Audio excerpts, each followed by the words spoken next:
Folks, Black Star Network is here. Oh, no punches! I'm real revolutionary right now. Support this man, Black Media. He makes sure that our stories are told. Thank you for being the voice of Black America, Roland. Stay black. I love y'all. All momentum we have now, we have to keep this going. The video looks phenomenal. See, there's a difference between Black Star Network and Black-owned media and something like CNN. You can't be Black-owned media and be scared. It's time to be smart. Bring your eyeballs home. You dig?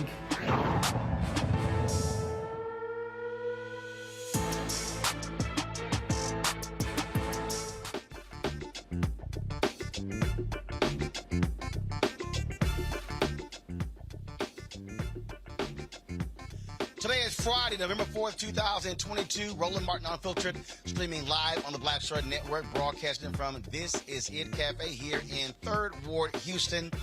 We are here with the Communication Workers of America, also talking with folks to get out the vote. This is the last day to vote early in Texas. We'll be talking to a number of local and county officials talking about this election. It is just, folks, 4 days away. Huge implications for African Americans. We'll be breaking this thing down. Some 36 million people have already voted early all across the country, and so we'll be talking about that. Also on today's show, we'll be addressing Pennsylvania. Some folks there are wondering, why are police officers questioning folks about voting? We'll tell you about that. Also, the October jobs report is out. More jobs are being added. Why do people keep saying the economy is so awful, yet we continue to see jobs being added in the country? Plus, MSNBC terminates Tiffany Cross, or they don't sign her to a new contract. Her show is over. I got a couple of words to say about that. It is time to bring the funk on Roland Martin Unfiltered on the Black Star Network. Let's go. He's got it. Whatever the biz, he's on it. Whatever it is, he's got the scoop, the fact, the find. And when it breaks, he's right on time, and it's rolling. Best believe he's knowing. Putting it down from sports to news to politics. With entertainment just for kicks, he's rolling. It's on go, y'all. It's Roland Martin, yeah. Rolling with Roland now.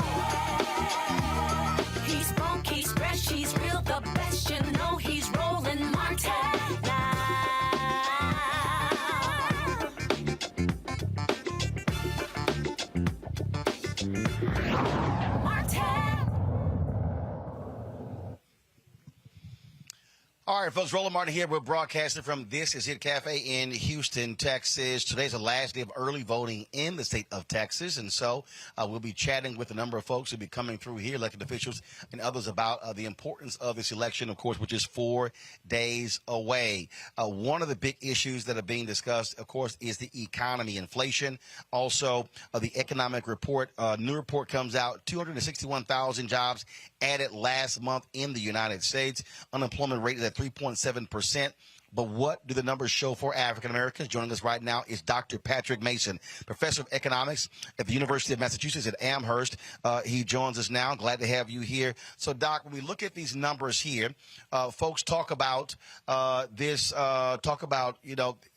moving towards a recession or how bad the economy is, yet the jobs report numbers don't reflect that. And so, explain sort of this, good news, bad news when it comes to our economy.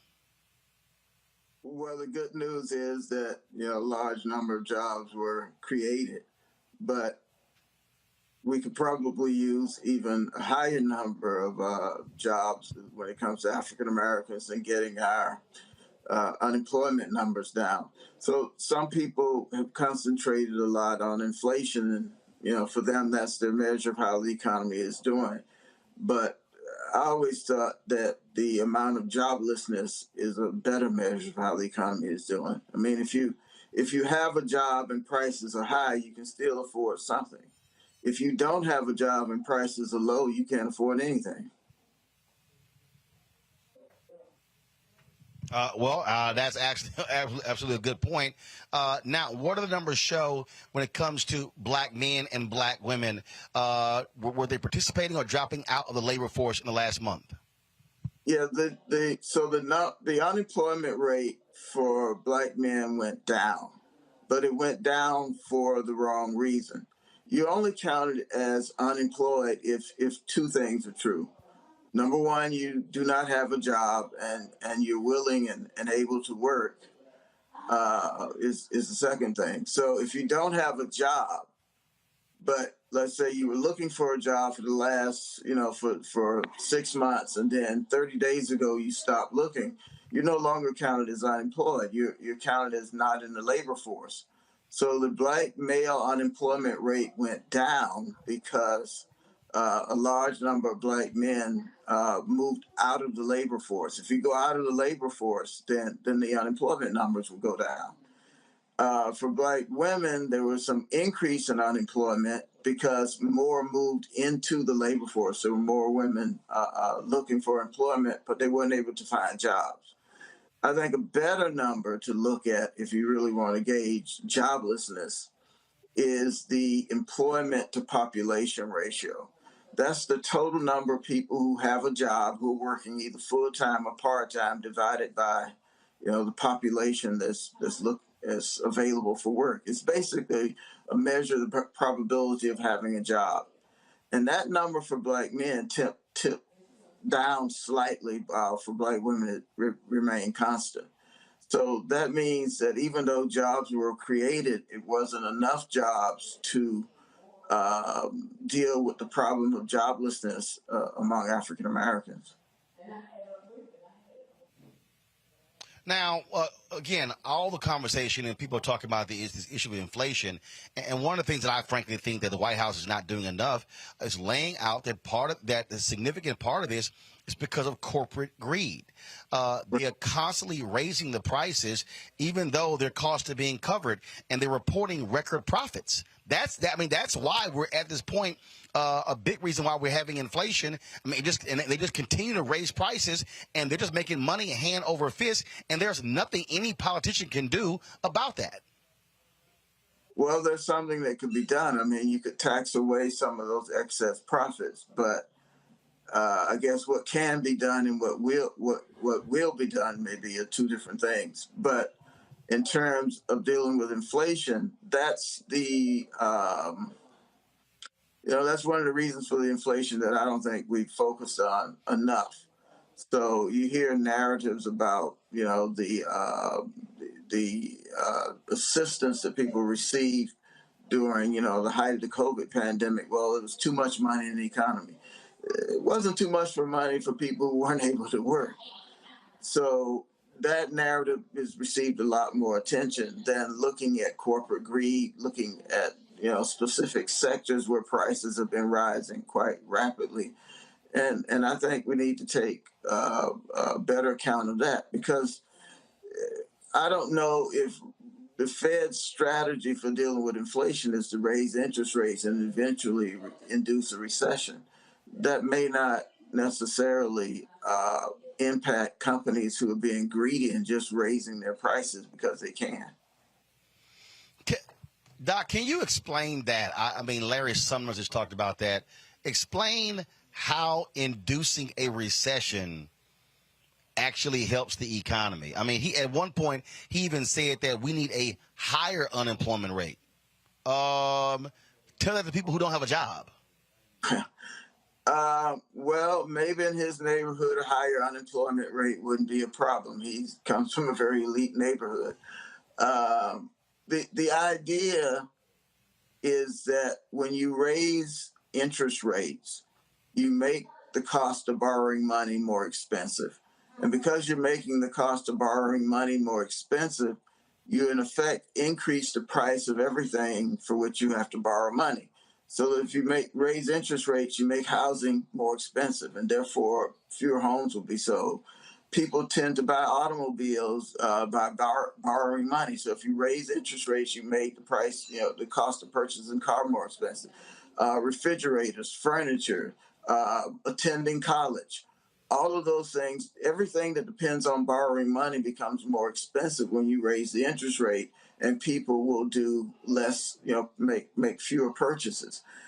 In turn, those industries will then begin to lay off people. And as they lay off people, that will cycle through the economy, because now those people will buy less of everything because they don't have any money. So that tried and true way of reducing inflation, run up interest rates, keep running up interest rates, and eventually to reduce the volume of spending. But that's just another way of saying people will be laid off, and you'll have unemployment. We'll have a recession, and that will bring down inflation. Gotcha. Well, again, I just don't think it makes any sense whatsoever to folks to be encouraging a recession to deal with inflation. But that's I guess they're supposed to be so smart. Dr. Patrick Mason, you want to make a point? Go ahead. Yeah, when it comes to inflation or bringing in high interest rates, whether or not it's a good or bad idea, in part depends on who you are. I mean, so think about it from the perspective of lenders, creditors out there.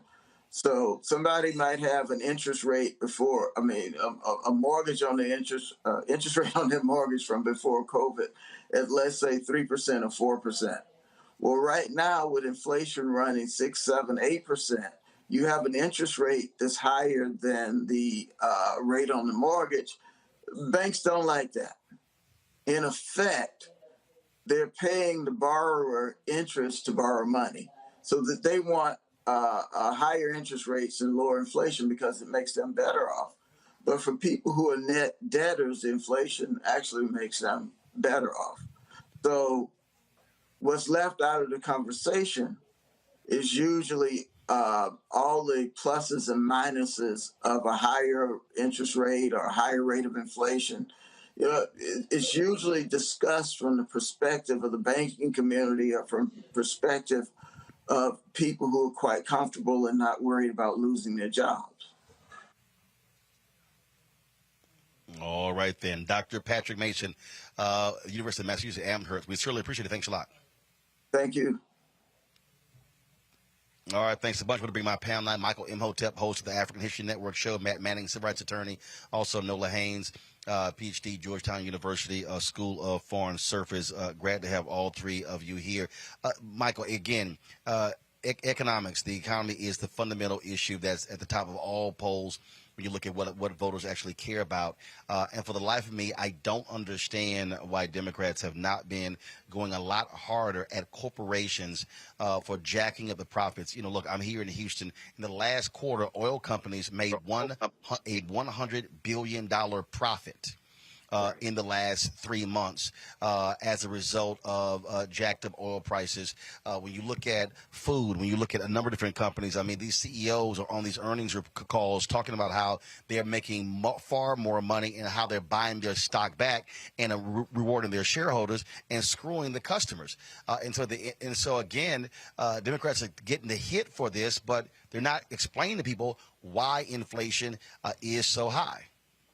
Absolutely, Roland. This goes back to the conversation you and I had last Friday on the show. And you said at this point in the election season, it's about turnout. And I said, no, it's about messaging and turnout. You have to explain to people why they're voting, what they're voting for, and explain what is going on right now. Because Republicans like Kevin McCarthy and Republican senator from Utah, Mike Lee, they're on Fox News lying, saying that inflation is because of Joe Biden, it's because of the stimulus checks, things like this. No, 54%. Katie Porter has been one of the loudest, most vocal people on this. Representative Katie Porter of California, 54% of inflationary costs is because of corporate greed. And Republicans are not talking about that for the most part at all. One. Two, they have no policies to actually address inflation. When it came time to vote for the Inflation Reduction Act, every Republican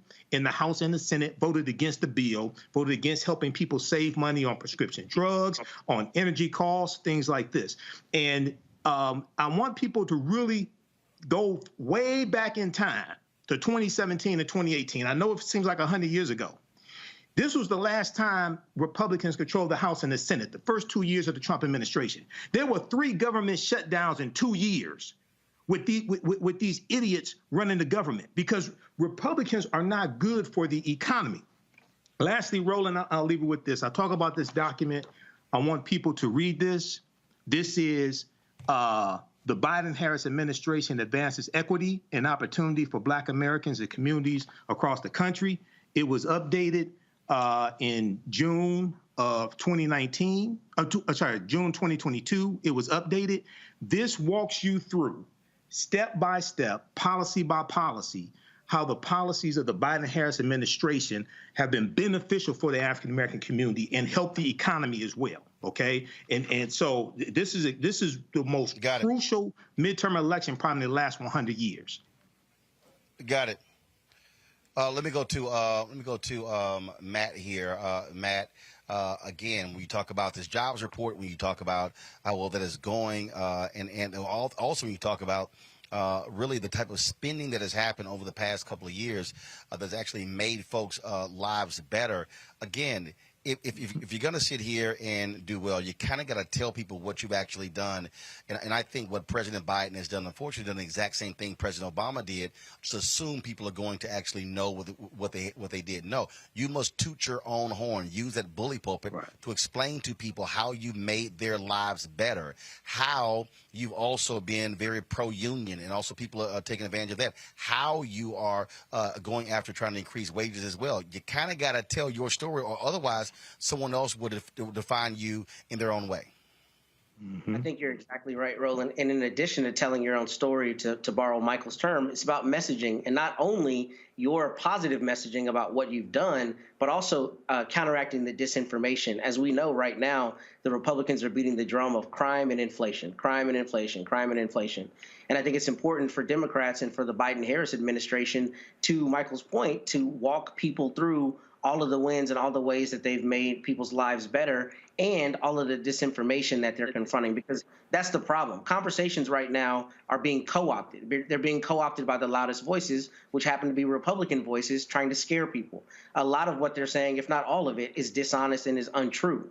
And I think the Democrats have not done a good job of counteracting that with not only the truth, but the good things that they've done for the economy. So I think that's exactly what they need to do in this continued push to Tuesday. And they need to let people know, look, what you're hearing is lies. This is what we've actually done.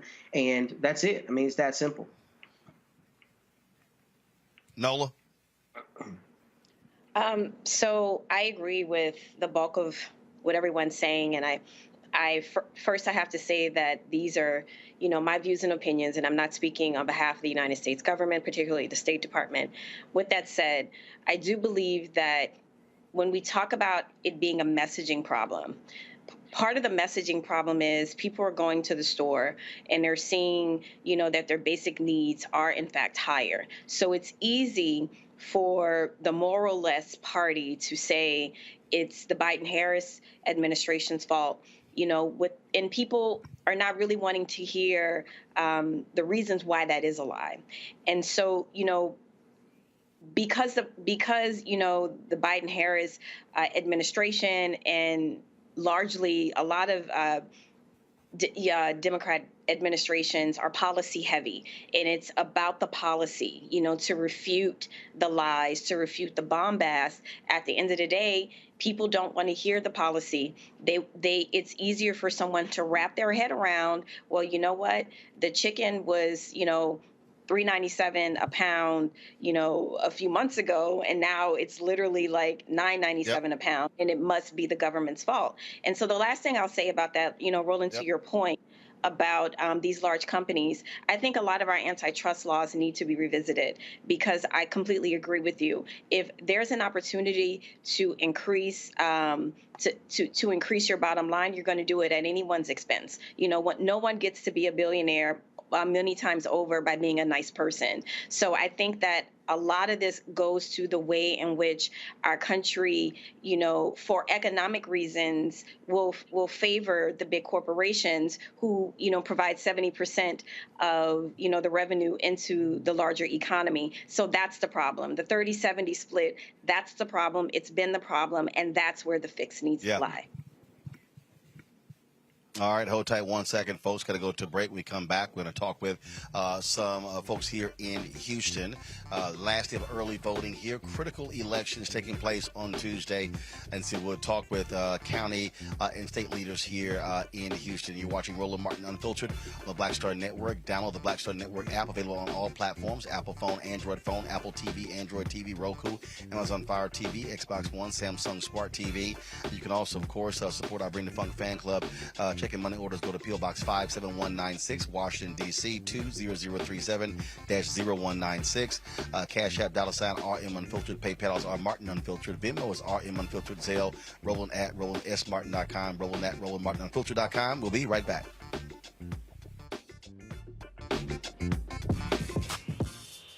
When we invest in ourselves, our glow, our vision, our vibe, we all shine. Together, we are Black beyond measure. It's time to know your rights. If someone is questioning your right to vote, call or text 1-866-OUR-VOTE. For more information, call or text 1-866-OUR-VOTE. We've got to stand up. Republicans are banning abortion rights, tearing down democracy, blocking progress. But when Democrats stand together, we win. Because we voted, Democrats stood up for Black lives, voting to ban police chokeholds, stood up for Black women, putting one on the Supreme Court, stood up for our families, lowering cost of health care and prescriptions and capping insulin, and stood up for millions by slashing student debt. This November, let's stand up together and keep making progress. When we invest in ourselves, we all shine.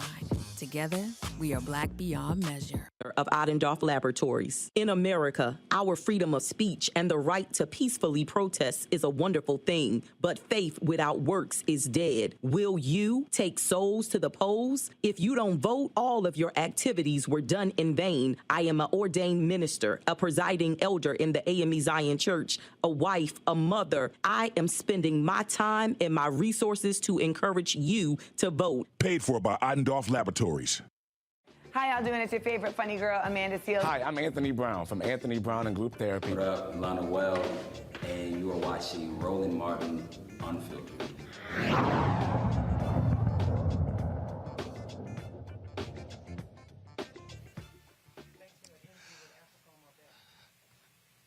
All right, folks, welcome back. We're at This Is It Cafe here in Houston. Today's the last day of early voting in Texas. I'm certainly glad to be here. Last night we were in Arlington, Texas, there with the folks in Tarrant County, Deborah Peoples and others. She is running for Tarrant County judge, trying to make history there. And joining us right now is somebody who made history in the last election, Lena Hidalgo. She's the judge here in Harris County, which folks need to understand is as big as a whole bunch of other states in this country. But how you doing? I'm great. I'm in the thick of it with the election. Indeed. And so it has been certainly a wild 4 years, if you will, but also dealing with a Republican governor in this state who's trying to do everything they can to stop the progression of progressives here in this county. Absolutely. Look, Harris County, you said it. It's larger than a lot of states. We're about the size of Louisiana in population. Square miles the size of Rhode Island. So we'd be the 25th largest state. Now, the state for 30 years has been controlled by Republicans as the Republicans have gone farther and farther to the right. Harris County, as well, as you well know, had been controlled by Republicans for a generation. I ran for office in 2018, one of the women that thought, if Donald Trump can win, so can I. And I didn't even have a primary opponent. That's how much people didn't think that Harris County leadership could change. Well, we won. And in the past few years, it's not just been dealing with floods and fires and the pandemic and the winter freeze, but also giving a voice to folks who didn't have a voice under this far-right leadership. So we're giving a voice to people who care about voting rights. We're giving a voice to people as we reduce homelessness, as we invest in early childhood education, as we invest in small businesses and environmental protection, you name it. And what the Republicans are trying to do is stop that progress on some level, I think, because they're scared. They're scared to leave that power behind, and they're scared to see responsive, transparent government that's really bringing our communities in, where in the past we didn't have representation. And that reflects potentially the future of this state. So it's a very tough election we're facing, but we're fighting for the people and for the continued changes. Oh, but you also hear them talk about how they believe in local control. But you have them literally sending election monitors into Harris County. You and others, the mayor, Commissioner Rodney Ellis and others, they asked the federal government to send monitors here. Have y'all heard back from the Department of Justice? Yeah, so that one, the 2020 election happened in September 23rd, 2021. Former President Donald Trump, he put out a statement, and he. You don't have to call him former president on my show. I don't. Trust me. I don't even use that. I just call him the orange dude. I don't even trust me. You wouldn't. Look, when I first met him in the White House when he met with television anchors, I stood there and I was like, damn. I was trying to figure out what I was going to call him, and it was. Do you say Mr. President? You said Mr. Trump? No. When he walked up, put his hand out, I went, hi. That's all he got. I didn't give anything else. I don't know that much more was deserved. But go. Anyway, he called in 2021 for an audit of Harris County's 2020 elections. Within 8 hours, Governor Greg Abbott had ordered an audit of Harris County 2020 elections. Now, if folks will remember, 2020 elections in Harris County, we had drive-through voting. We had 24-hour voting. We had the largest turnout in a generation. Because we were also dealing with COVID. Okay, right, and it was so beautiful to have people. We had a voting location. Right, the idea of expanding voting, wow, right. What a shocker. What a shocker, right? We were the ones that the governor tried to have us have just one drop-off location. In the entire county. In the entire county. So anyway, that audit went forward, and then recently the audit results are finally out, and now the state is saying that based on this 2020 audit, then now they have to send election monitors. So what we did with Commissioner Ellis, with Mayor Turner, is we said, and with Christian Menefee, our county attorney, is we asked the Department of Justice to send monitors to monitor these folks. Because at best, they will delay our count, and at worst, they might try to interfere. And we've actually sent questions to the state to say, hey, what's this about? And they answered one of the questions, the other one they said, well, take it up with the Attorney General. So we did hear back. I'm sorry, you mean the indicted Attorney General? Correct. Gotcha, okay. Correct. Gotcha. So the Department of Justice did respond. They're on standby, and I hope it doesn't get to that. I hope it doesn't get to that. But I think the other side thinks they're going to intimidate us. I think they think that they can pander at will. I'll tell you, I'm running against an opponent who is a Harvard graduate. It took her until October 17th of 2022, almost 2 years, to finally admit that Donald Trump lost the 2020 elections. And you have first to of all, remember, I make no assumption that anybody went to Harvard is smart. well, I'm a Harvard dropout, so we're good. There you go. See, there you go. But look, the Harris County Commissioner's Court, and this is the case in many counties around the country. There was news about this in New Mexico, in a county in New Mexico recently. The county government is in charge of certifying the results of the election in the county, like what happened, what led to January 6th. Yep. In Harris County, we've always done that as a routine process. I don't even remember it having happened in 19 and 20. It happened, but it was so routine. We just went, we voted, and we moved on. Right. In 2021, it wasn't even 2020, one of my Republican colleagues refused to certify the votes in Harris County. My opponent hasn't said she's going to do that yet. And so Republicans are trying to out far-right one another, out Trump one another, and we're not just saying we're going to make things better. We are making them better. Crime is down. Homelessness is down. Economic job growth is up. These major investments on issues that really matter. I tell the community, some folks say you see Lena Hidalgo's policies come through the door before you see her, because I'm not out there giving out turkeys. I'm out there making a difference, and that's what scares them. And so what we need to do right now, we were a little afraid the turnout was looking like a little below 2018 turnout. It's catching up. And look, we talk about this. It's serious issues, democracy in my mind, at the heart of all of it. And people need to vote. People need to vote. Obviously, I'm on the ballot. I want them to vote a certain way. But frankly, I just want people to participate. And so for everyone who's listening, if you're in Harris County, participate. We have early voting until today at 7 p.m. and then Tuesday's election day. Right. Everywhere in the nation it is election day, and we need people to come out and make their voices heard, because democracy literally depends on it. We cannot allow this type of extremism and pandering to win. I spent a lot of time on my show trying to walk my viewers and listeners through, because we also podcast the show. I've got commentaries on iHeartRadio's Black Information Network. And I spend a lot of time saying, folks, you cannot ignore the down ballot races. There's so much attention, obviously, on president, on U.S. Senate, on House members and governors. But people are far more impacted by what happens on the county level and the city level as well. And we're talking about billions of dollars. We're talking about roads. We're talking about, public safety. We're talking about transportation, all of those different things. And what I'm also trying to explain to them, the point that you made about the elections, these MAGA folks want control of the election apparatus. Steve Bannon has said all votes should not count. They've been clear that they want to shrink the number of people, because they say if they shrink it, they got a better chance at trying to win or steal elections, as opposed to expanding it. And they've been on record. If we expand the electorate, we lose. Yeah. And that's trying to get that through the everyday person, and to understand that this is that serious. Because what we saw on January 6th was the precursor. This is, to me, the second quarter.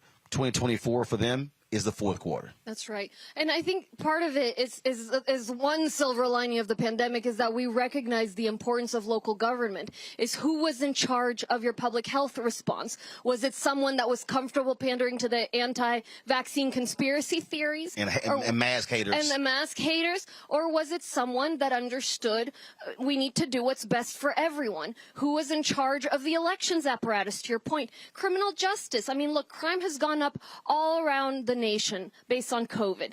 And it would be very easy to just say, let's repeat the tough on crime, lock everyone up policies of the 80s and 90s. But we can't do that. We know where that sends us. You hear that, Air Young? You can't do that. No, and that's part of, you can actually tackle this. And we're reducing violent crime by doing things differently in a way that works, that doesn't lead us to incarcerate more people than China. And of course, the people that are incarcerated are mostly black and brown people, as we know. So we don't need to forget George Floyd in order to tackle the crime wave. And all of that is determined at the local level. Look, the My Pillow guy, he came after me, and there's one thing he said that I agree with him on. He had $100,000 a table fundraiser against me. And he said, as goes Harris County, so goes Texas. As goes Texas, so goes the nation. That's why he came here to Harris County to do that. He's not from here. But, you know, we are seeing over $10 million being poured into this local race against me.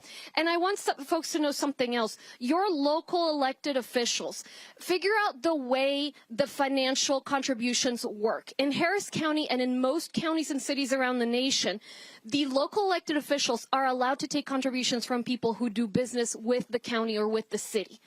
It's allowed. It happens here. 80% of contributions are from contractors that the government then turns around and hands them a contract. I felt that was icky. I'm not one that has gone around and kissed the ring. I'm my own person and I represent the community. And so I said, I'm not going to participate in that. I'm not taking any contributions from people who do business with the county because it just doesn't feel right. It might be allowed, but it doesn't feel right. I heard of a mayor in a city in Texas, in Edinburgh. He said he's going to take my same pledge. I'm hoping as people pay more attention to these races that we can also clean up the way that works, because I think ultimately it'll lead to better governance. But look, there we're hoping for the future. Right now, it's about this election. It's about democracy, about policies that work. It's about truth. Roland, it's about truth. You know, it's too easy for people to go and exaggerate and make things up. And it just is not right. And it's incumbent on leaders to not allow that to happen. But leaders are going to go where the votes are at. And that's why the votes need to be with the truth, with tolerance, with participation. We cannot take this election for granted. Well, I just finished reading the New York Times piece that was this week where they were talking about Fort Bend County. And folks there are not happy that it's becoming a Brown County. And the thing about that article that jumped out, they said, we wish we could build a wall between Harris County and Fort Bend County. Literally, they said that in the article. But what the article also said, that I keep telling people, the article said that white voters are the minority in Texas. Latinos, African Americans, and Asians are the majority, yet white voters make up 60% of all votes cast. And so what has to happen, African Americans, Latinos, and Asians must be voting and maximizing their numbers. They must be voting at 70, 75, 80% to offset that, because what I keep telling people, it doesn't matter if you have numerically the numbers as the majority. If you're not voting as a majority, it's irrelevant. That's where the power comes from. That's right. Absolutely right. Absolutely right. And they're counting on us not participating. The draft bills on the voter suppression law in Texas, one of them was starting voting much later on Sundays to stop souls to the polls. Now, you know, the voting in Texas starts at 11 on Sundays, but you can't bring more than 6 people to the voting location without signing an attestation that might lead to criminal prosecution. And so it's harder, okay? But it was never going to be easy to change a state as large as this one. And yes, we need to make sure that we all participate. All right, Judge Hidalgo, we certainly appreciate it. Thanks a bunch. Keep swinging. I'm registered in Dallas County. I'm still there, but my house is there. Oh, come on up, but your home is here. No, I'm from here, but you know, but I still own the house there, and it's paid off. And mom and daddy live in it, so you know. But it's all good. But I have enough relatives in Houston. Trust me, 400 or 500 here. So we got lots of votes in my family here in Harris County. Good. Well, thank you for having me on. I appreciate it. Vote, vote, vote. All right, thanks so much. Good luck. Thank you. I appreciate it. All right. Folks, I'm going to take a quick break. We come back. We're going to talk with Ron Reynolds. He, of course, leads the Black Caucus here in Texas. He's also an alpha man. He's a good man as well. We'll also talk with Communication Workers of America and others here from This Is It Cafe. Folks, if y'all are watching you from H-Town, come on by. Y'all can come check the show out, take a selfie. It'll be good to see you. We'll be back right here on Roland Martin Unfiltered on the Black Star Network. When we invest in ourselves, we all shine. Together, we are black beyond measure. Exercise your right to vote. If the lines are long or you're getting turned away, call or text 1-866-OUR-VOTE. For more information, call or text 1-866-OUR-VOTE. We've got to stand up. Republicans are banning abortion rights, tearing down democracy, blocking progress. But when Democrats stand together, we win. Because we voted, Democrats stood up for black lives, voting to ban police chokeholds, stood up for black women, putting one on the Supreme Court, stood up for our families, lowering cost of health care and prescriptions and capping insulin, and stood up for millions by slashing student debt. This November, let's stand up together and keep making progress. When we invest in ourselves, our glow, our vision, our vibe, we all shine.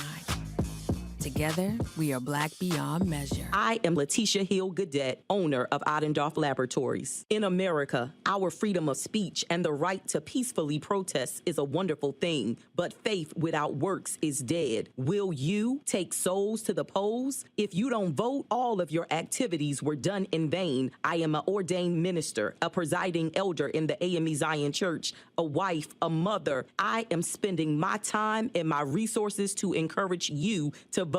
Paid for by Ottendorf Laboratories. Hi, I'm Vivian Green. Hi, I'm Wendell Pierce, actor and author of The Wind in the Reeds. Hey, yo, Peace World, what's going on? It's the Love King of R&B, Raheem Devon, and you're watching Roland Martin, Unfiltered.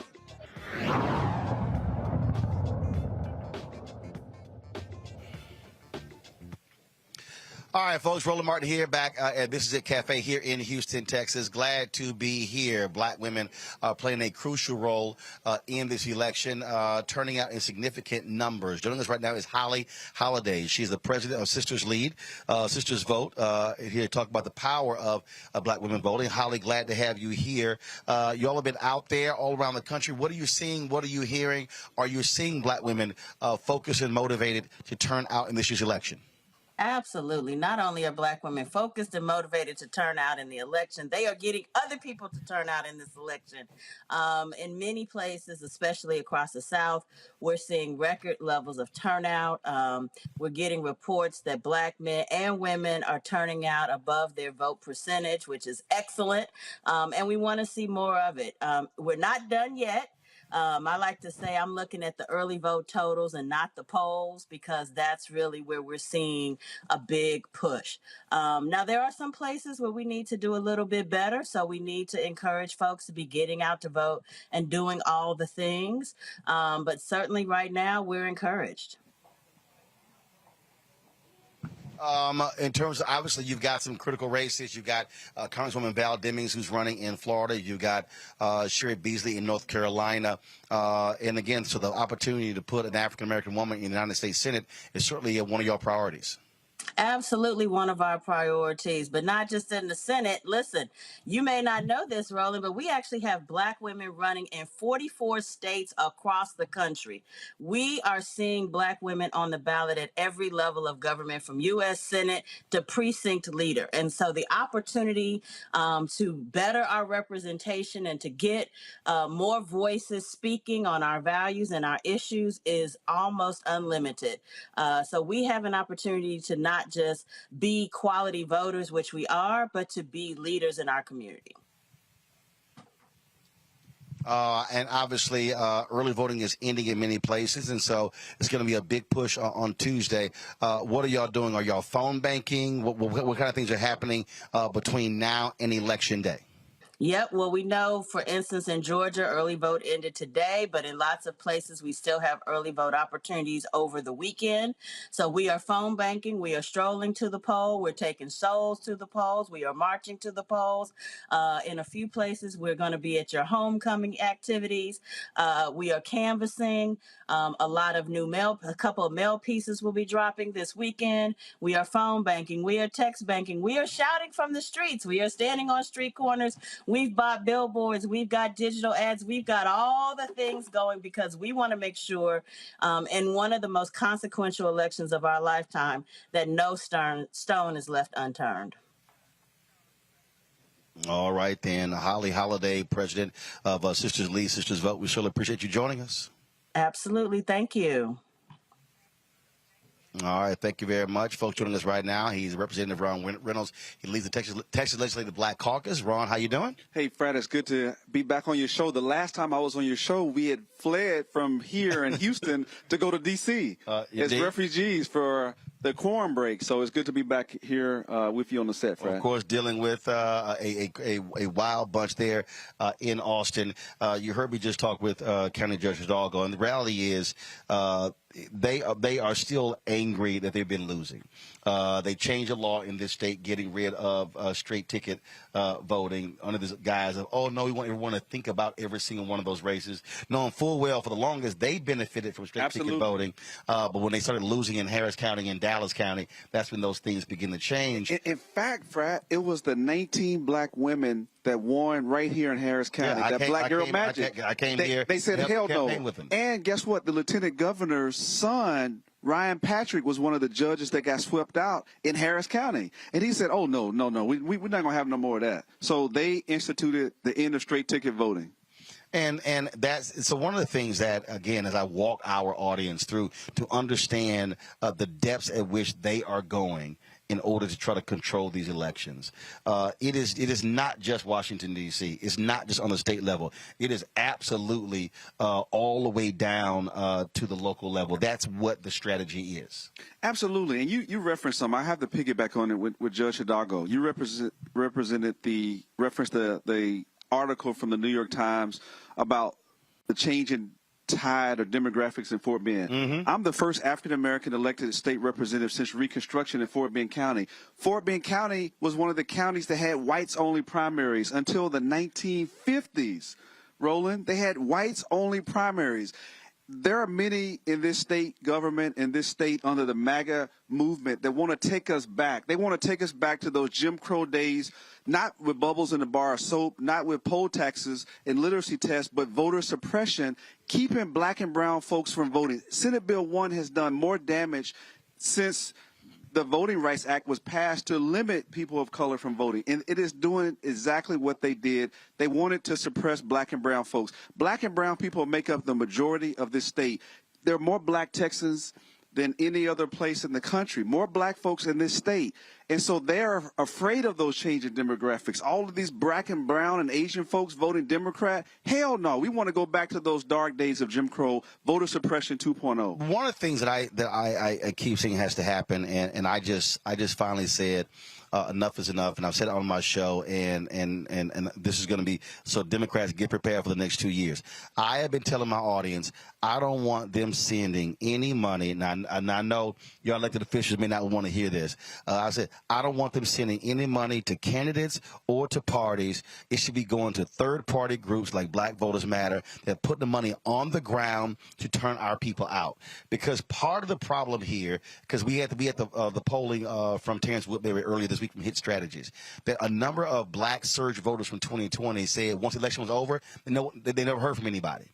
And I said, we must have a 365-day strategy where we are keeping our people apprised of policies that are going on, touching them, informing them, and not trying to restart something when the election comes around. And unfortunately, if we're waiting on the Democratic National Committee, the DCCC, DSCC, and I've said it before, those are white strategists who are controlling those dollars, and we're giving money to them and then begging for the money to come back to us. And I'm saying enough is enough. Let's send it to third-party groups who are going to put that money in black communities. Fred, I'm not going to disagree with the principle of that. I think that far too often many of these groups take us for granted, us being black folks. I've talked to Bishop Dixon and Clyde Cummins and others about making sure that we have an apparatus that works around the clock to engage the black community. We cannot be an afterthought. We cannot be, elections around, let's go back to the black community. We have to be at the forefront because we're the foundation. We're the bedrock of the Democratic Party. And we're sick and tired of being taken for granted. So we do need more organizations like Black Voters Matter. And that's why I was happy to greet Cliff when he came here for the bus about 2 weeks ago in Houston. He a great asset. But it's not a either or, it's both and. I think we need to strengthen the Democratic Party. We need to make sure that more African Americans are there in decision making. And that is why many of us, including Carol Robinson, the chair of the Texas Coalition of Black Democrats, demanded that the state party get an African American. We were able to get a brother there, Jamar Brown. So we need more. But even when we have folks who are in those positions, they still don't necessarily have power. Well, we got to change that. My whole deal is this is what it boils down to: who controls the money? Yes. Okay. Yes. And so I've dealt with folks, DCCC, Yeah. DSCC, DGA, all of them. And again, they got black folks there, but still who is controlling the money? Even in a lot of these campaigns, where you have black Senate candidates, right? It's been hard as hell pulling out dollars targeting black people. I'm just simply saying that what has to happen between now and once we get past Tuesday. Sure. And I know for a fact right now that there are a group of black men who are preparing to send a scathing letter to all of those Democratic constituencies, making it clear that they better have a black male strategy as well and actually fund it. We talked about that. Bishop Dixon would tell you we had a group call for black men with Beto and faith-based leaders, because far too often, and I love our sisters, but they're leading the pack. Black men have been left out of that conversation. So we do need to do that. We need to do a full autopsy on what is right and what is wrong. And unfortunately, many of our brothers have been left out, and we got to pull them up. We can't let them hang in the wings. We have to do that. So I agree. We need to do a full autopsy, and we need tangible solutions going forward. I hope that we do great on November 8th, but I want us to do a full autopsy in terms of what did we go wrong, how can we improve, what can we do better, from all the way from Biden all the way down at the local level. We need systemic change. We cannot continue to have disparities within our own party, and that is why it takes conversations like this and demanding. We're not going to say, hey, can you get us? No, we're demanding. Is it? Representative Reynolds, I appreciate it, man. Thank you. Thank you, Brad. Good to see you. Noel, I want to start with you. That particular point that we were just making about having an infrastructure that exists beyond the election. And look, I've been saying this for years, that the election is the end of one process and the beginning of another.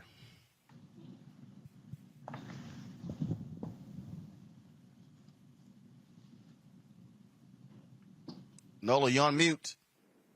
My bad, y'all. My bad. No, hit the doggone button. You're on mute.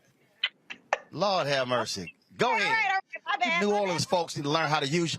You New Orleans folks need to learn how to use your computer. And I didn't want to interrupt your little conversation. Okay, that's what happened. Why are you on Instagram in the middle of the show? You were busy. I'm multitask. That's what black women do. Can I answer the question? Nola, make your comment, please. Thank you. Thank you. Yeah, you can answer the question later. Go ahead. Speaking of black women, the whole time I'm listening to y'all's conversation, I'm thinking about Higher Heights, and I'm thinking about how they have engagement yearly around the clock.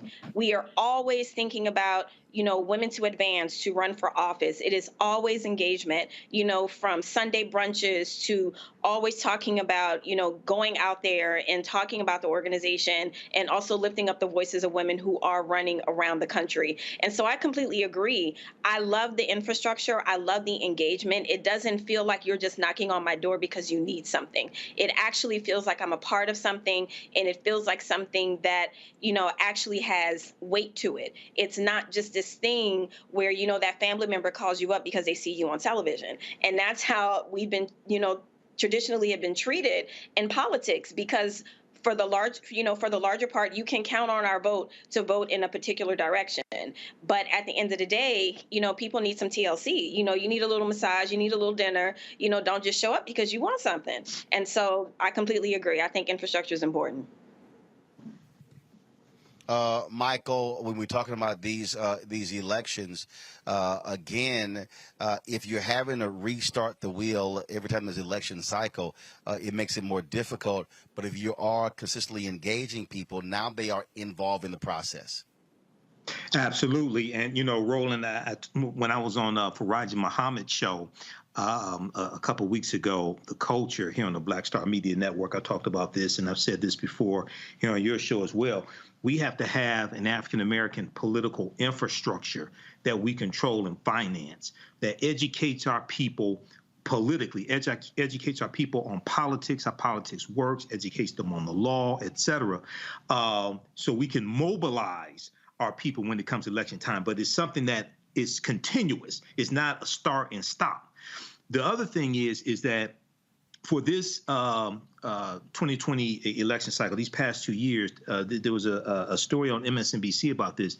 The GOP has been financing in Latino communities. They've been financing these welcome centers, information centers. They're brick and mortar centers in various communities, and they do outreach to especially the Latino community. Okay, they have movie nights. They educate them on politics and issues and things like this. And it's not that the Republicans' policies are better, but they're the ones who are making the outreach to various people in the Latino community, and sometimes they're the only ones making the outreach, okay? And Democrats have to do the same thing in the African-American community continuously, and also the Latino community as well. So voting is the end of one process and the beginning of a much longer process between those 2 years and 4 years. So this is extremely critical. Michael, I'm sorry, Matt. The only thing I would add is that I wonder how you not only continue to build that infrastructure, but how you become more effective at communicating to people what the end result of these policies are and why it's so important to vote for particular candidates and particular ideas. I hear so often people say, it doesn't matter. My vote doesn't matter. We talk about that a lot on the show, but I think one of the things that's missing, not only through a consistent push, is making information more digestible to people. And I think part of it is, look, people have to be motivated to find it. I get that. But I think one of the other problems is we're always kind of talking to ourselves. We're not talking to people who are not, either politically inclined or who are going to follow politics and campaigns and various issues. So I think we have to be better of finding a way to make people understand that voting for that local bond package is what turns into your pothole getting filled on your street. Like, once people understand that marriage of things, I think they're more inclined to be involved. And I think that has to be an integral part of that infrastructural push that you're talking about. Well, that's why you heard me say for the longest we need to have Schoolhouse Rock 2.0 or citizenship training classes to teach folks basic civics.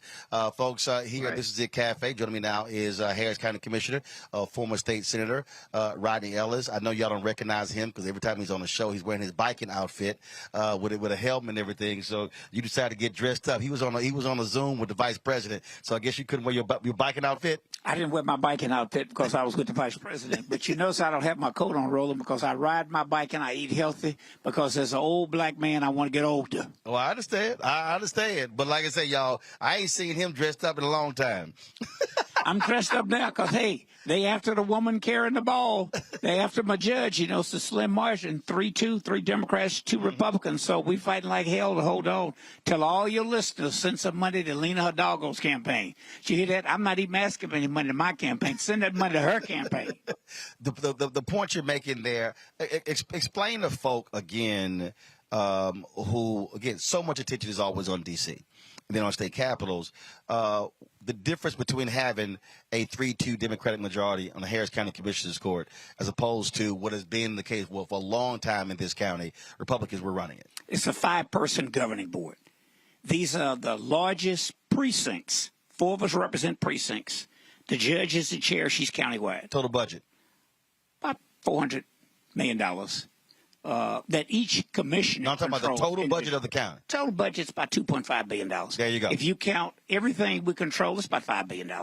You count the hospital district, everything that we control, the 5 of us control, it's about $5 billion. And again, the reason I wanted folks to understand that, because I'm always trying to say, if you ain't having a money conversation, you're not having an American conversation. It is about the money. 90% of what happens in any public office comes to the money. The rest of it's important, but a lot of that is poetry.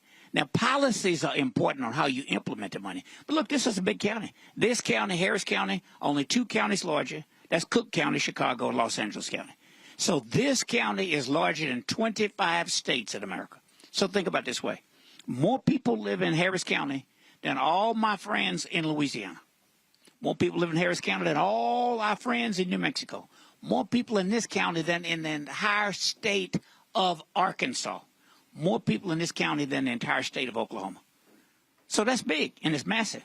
And it had been run, the largest county in this state had been run for Republicans for a very long time. When Democrats ran it, they were pretty much Dixiecrats. It was so long ago. So when I came on this board, I was the only Democrat, only person of color 6 years ago. 2 years later, because they had some great candidates running, no doubt about it, and also because Beto O'Rourke was running for the United States Senate and raised about $80 million. spent a good portion of that in Harris County. Because in a lot of ways, as this county goes, the state goes. So that's extremely important. Thank God Beto is running again. He's doing well in the polls. He's still working, as though you wouldn't think he's a couple of points behind. You know, only poll that matters is on Election Day. See, this is one of the things that I also explain to folks, because I've had people say, okay, Beto lost for the United States Senate, ran for president, didn't do well. Why is he running for governor? He's going to lose again. What folks don't understand is you don't rebuild something overnight. You don't rebuild infrastructure. There were a lot of people who thought after the 2008 Democratic primary that was hotly contested between Senator Obama and Senator Hillary Clinton that you're going to see some advances here. Frankly, it didn't happen. And in many ways, what he has been able to do with those runs is somewhat similar to what Stacey Abrams and the New Georgia Voter Project did there. That is, really begin to connect the dots, and all of a sudden begin to make advancements. Because there were a number of people on the local level. Yes, he didn't win for U.S. Senate, but there were people who were down ballot who did win because of that turnout. We in Texas owe Beto O'Rourke a tremendous debt of gratitude for what he did. But let me tell you, first of all, Beto and Stacey are running to win now. Right. Look, I've been putting my name on the ballot for 39 years. Hell, nobody goes through this just to help others. Right. I mean, but you know, look back. But the point is they're running to win. Oh, he put us in. But the point I need people to understand is that, one, you have to run folk, because when you run folk, because a lot of times Democrats just stop running people. Yeah. You have to run people because part of running is also mobilizing and organizing. You can't be a national party if you don't have somebody at the top of the ballot. Now, maybe you can skip a few. You got me? But let me tell you, look, by the way, Stacey Abrams put Warnock in the United States Senate. If she had decided to run for the United States Senate last go around, instead of running for governor, she probably would have won that seat. So, Beto, you look back this way. You were in college then, I think, when Ann Richards ran. Mm-hmm. Who really thought Ann Richards was going to win? If it was clear that Obama was going to run, hell, everybody would have been running. I mean, who really thought that an African-American would be president? Well, you got to understand, my parents were on a campaign when Kathy Whitmire became the first female mayor of Houston. Yeah. So I remember that. Oh, yeah. And so when you're groundbreaking, when you are a first, most people don't see it coming. But let me tell you, Beto has a Robert Kennedy personified. He's a unique human being. You know, so is Stacey Abrams. Most people could not galvanize that kind of support. And he's got a shot. Let me tell you, the way he's working, back in Houston today, going to Austin, coming back tomorrow.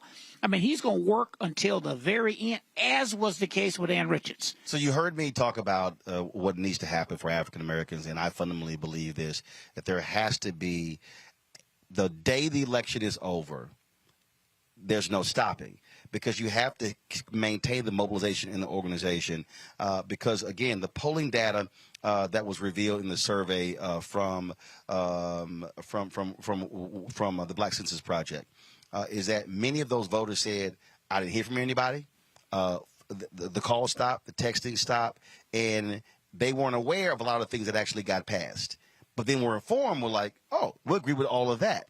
And so that, to me, I think has to happen, because we're in this thing every day. We live and breathe it. But it's a bunch of folk who don't.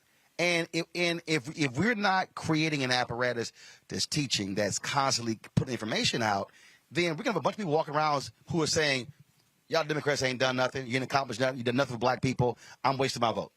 Well, Roland, I want to make this point.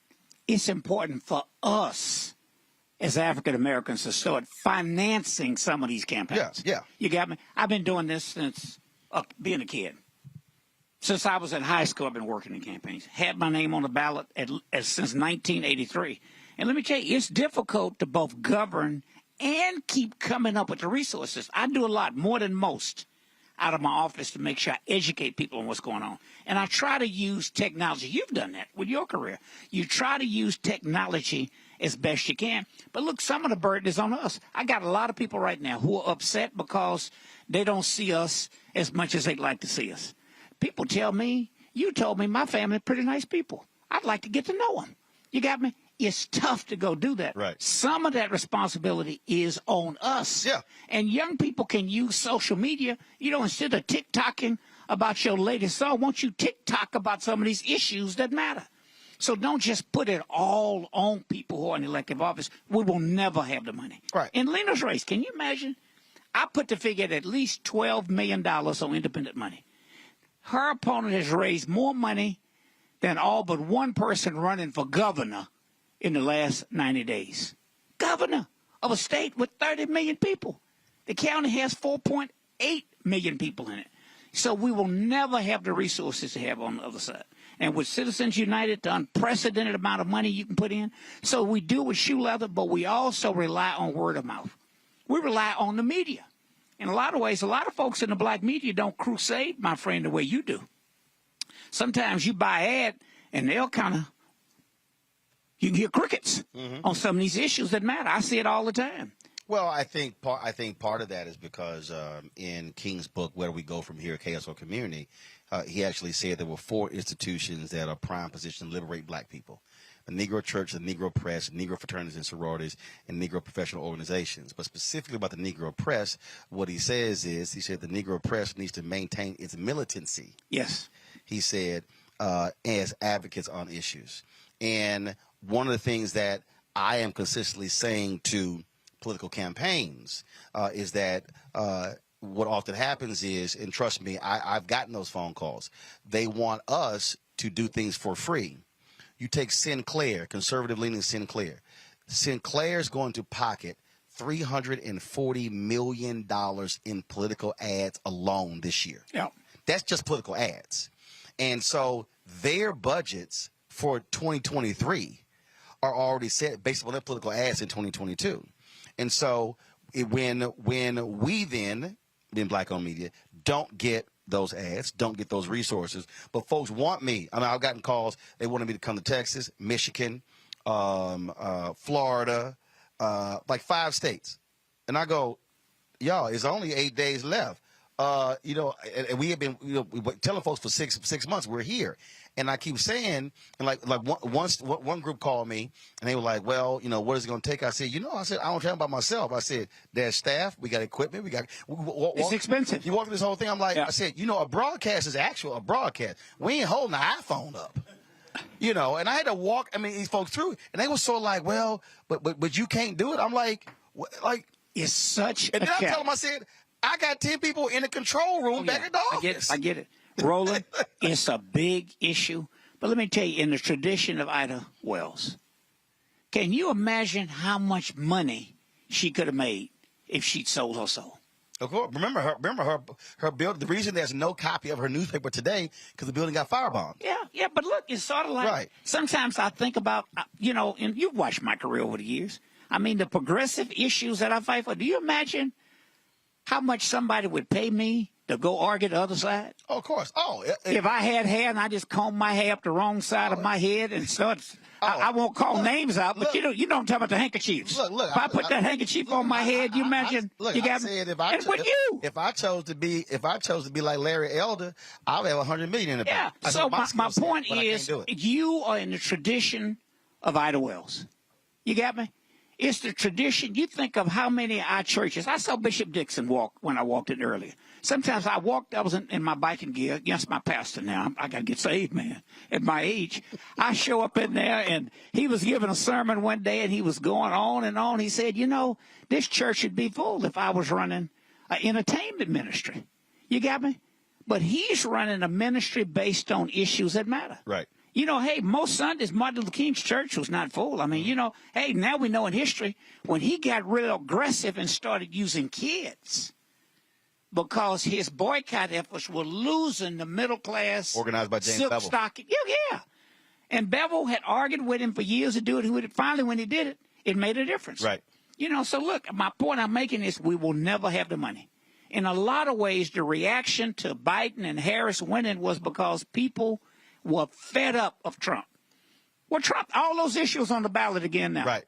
So right here in my county. Now there are 340 Trumps who are on the ballot. Look, do you think after that George Floyd deal, these people weren't mad and they were sitting back waiting? Why do you think even when crime stats are down in this city, in many cities around this country, they were plotting and scheming on how they were angry? Well, that's why I had to. So we got to hope your viewers, our followers, are thinking beyond it. Oh, yeah. And if not, then you're not going to be just fine. Well, that's why I had to do a rebuttal to Ed Young's sermon on MLK, how he praised MLK, but it really was a sermon where he was taking a shot at Black Lives Matter and woke folk. And so I had a few words for Ed. I might swing by his church. If I was staying, I might swing by on Sunday. The first lady will be here. We'll be going to some black churches. Let's swing by after the election, particularly if we win, and put our hands up and say, Lord, forgive him. But he knew what he was doing. If I roll up his church, I don't know. I might put my hands up or lay my hands on. Well, you can't get bail around here now. that ain't the problem. I got enough bail money. It's all good. Roland, I appreciate your leadership. Mister, I appreciate it. Just get all our folks to vote. Thanks for coming. That's why we appreciate it. Thanks Love a bunch. you, brother. All right, thanks a bunch, folks. Got to go to a break. We're here. This is It Cafe here in Houston. Last day of early voting, and polls close here in 47 minutes. And if you're in line, you can stay in line. You don't have to leave. So if you're in line, stay in line if you are in Texas voting early. All right, folks. We'll be back on Roland Martin Unfiltered on the Black Star Network. When we invest in ourselves, we all shine. Together, we are black beyond measure. Know your rights before you vote. If you have any questions or a problem voting, call or text 1-866-OUR-VOTE. For more information, call or text 1-866-OUR-VOTE. When we invest in ourselves, we're investing in what's next for all of us. Growing, creating, making moves that move us all forward. Together, we are black beyond measure. I am Letitia Hill Gadet, owner of Ottendorf Laboratories. In America, our freedom of speech and the right to peacefully protest is a wonderful thing, but faith without works is dead. Will you take souls to the polls? If you don't vote, all of your activities were done in vain. I am an ordained minister, a presiding elder in the AME Zion Church, a wife, a mother. I am spending my time and my resources to encourage you to vote. Paid for by Ottendorf Laboratories. We've got to stand up. Republicans are banning abortion rights, tearing down democracy, blocking progress. But when Democrats stand together, we win. Because we voted, Democrats stood up for black lives, voting to ban police chokeholds, stood up for black women, putting one on the Supreme Court, stood up for our families, lowering cost of health care and prescriptions and capping insulin, and stood up for millions by slashing student debt. This November, let's stand up together and keep making progress. Hello, everyone. It's Kiara Sheard. Hey, I'm Taj. I'm Coco. And I'm Lily. And we're SWV. What's up, y'all? It's Ryan Destiny, and you're watching Roland Martin Unfiltered.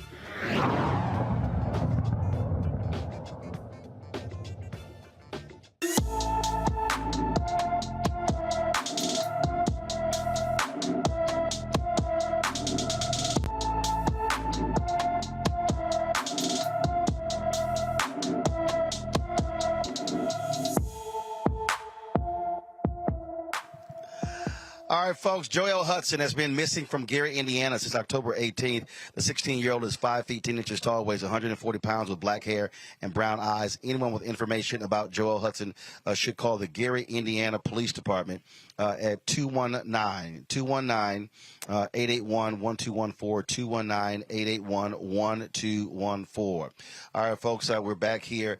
This is It Cafe here in Houston. And, of course, judicial races are important. I keep telling y'all, we talk about down ballot all the time, not just the top of the ticket, but district attorneys races, judicial races, land commissioner, railroad commission. We can go on and on and on. And there are hotly contested judicial races here in Harris County. Republicans are angry because, as you heard earlier, back in 2018, when you get a significant number of black judges who won, Latino judges who won, and so they have been partnering with law enforcement, with police unions, running these prosecutors because they're against bail reform and all of that. They're against bail reform and all of that. So right now we want to talk to a couple of folks. Judge, is it Collier? Judge Collier, how you doing? Good. And then Judge LaShawn, how you doing? I'm doing good. How are you? All right, then. So for a person sitting out there, again, they go to vote and they see all these folks running for judge, And we talk about mass incarceration, and folks are always trying to say, what bill can we get passed here and here and here? But really, the two individuals that play the biggest role in dealing with mass incarceration is that DA and the judge. Talk about that. Well, there's another party, too. There's the DA. The judge is there to call strikes, right, and balls, and to follow the law. The district attorney is the one bringing the charges, right? And so when you're talking about mass incarceration, the judge is doing sentencing based on what's presented. The judge is not the person ultimately making the decision unless someone asks the judge to do the sentencing. And at this level, state level, that's not what they're doing. So in a way, what you're saying is right. We're civil judges. I am a Harris County Civil Court at Law Judge, LaShawn A. Williams. I'm on the ballot, and I'll let Ravia introduce herself. So I'm glad you asked the question, because it's an important one, and it's an important distinction because Judge Williams touched on something that's really important, and we want to emphasize to the community that when the face of the judiciary changed in 2018, there was something that was revolutionary that happened in the courthouse, and that applied to judicial discretion. And that's where it's so important that we elect judges that are from the community. So some of the things that we've worked on at the courthouse within the judiciary on the local level is including an implicit bias jury instruction. And so when Judge Williams is talking about a jury that ultimately decides certain things, the role of the judge is to make sure that the case is tried in accordance with the law, to make sure that prejudice and bias don't come into the trial. And so this is revolutionary in Harris County because judges weren't doing this before 2018. We weren't talking about bias. We weren't instructing our juries that you can't let this come in.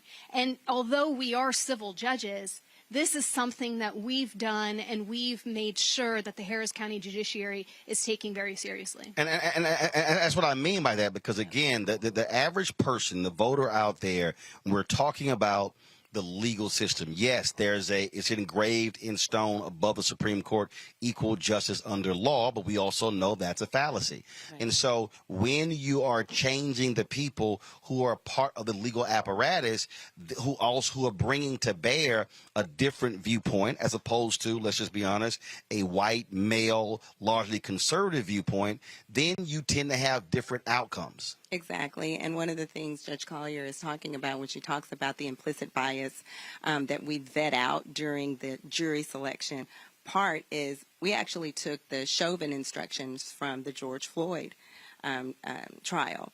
I know her court, my court, gives those instructions. They were and again, that doesn't happen unless you have Keith Ellison, who is the Attorney General, because the Hennepin County District Attorney was going to have a different sort of prosecution focus, and then he brings in a special prosecutor, and again, that doesn't happen unless he's the Attorney General. And you have people of color, such as Judge Collier and myself, who have relatable life experiences. So when the parties are before us, we see differently, we think differently, we know what it means when you're standing in front of us and you give us a story about why you're in the situation that you're in. We understand because we have those relatable life experiences, and we do that every day in court. And so it's changed the face of the judiciary, and that's what's at stake right now, Roland, because if you don't know, you will know you will be whitewashing the judicial system and taking us back to what it was before women and men of color took the bench, whitewashing all white males with, again, that same unrelatable disrespect. You're just a number, all of those things. And so you don't want that. That's what's at stake here when you talk about the judiciary. So as we were preparing, we were setting everything up, there was a radio commercial that was playing one of the black radio stations, and it was a Latina woman talking about some case, and all of a sudden, it's at the end, it says, vote against all Democratic judges. And so they're angry about cash bail. And they're assigning that all around the country as, oh, this is the reason why, there's a crime surge all across this country. But those of us who are in Texas know if you don't have that, Sandra Bland likely is still living.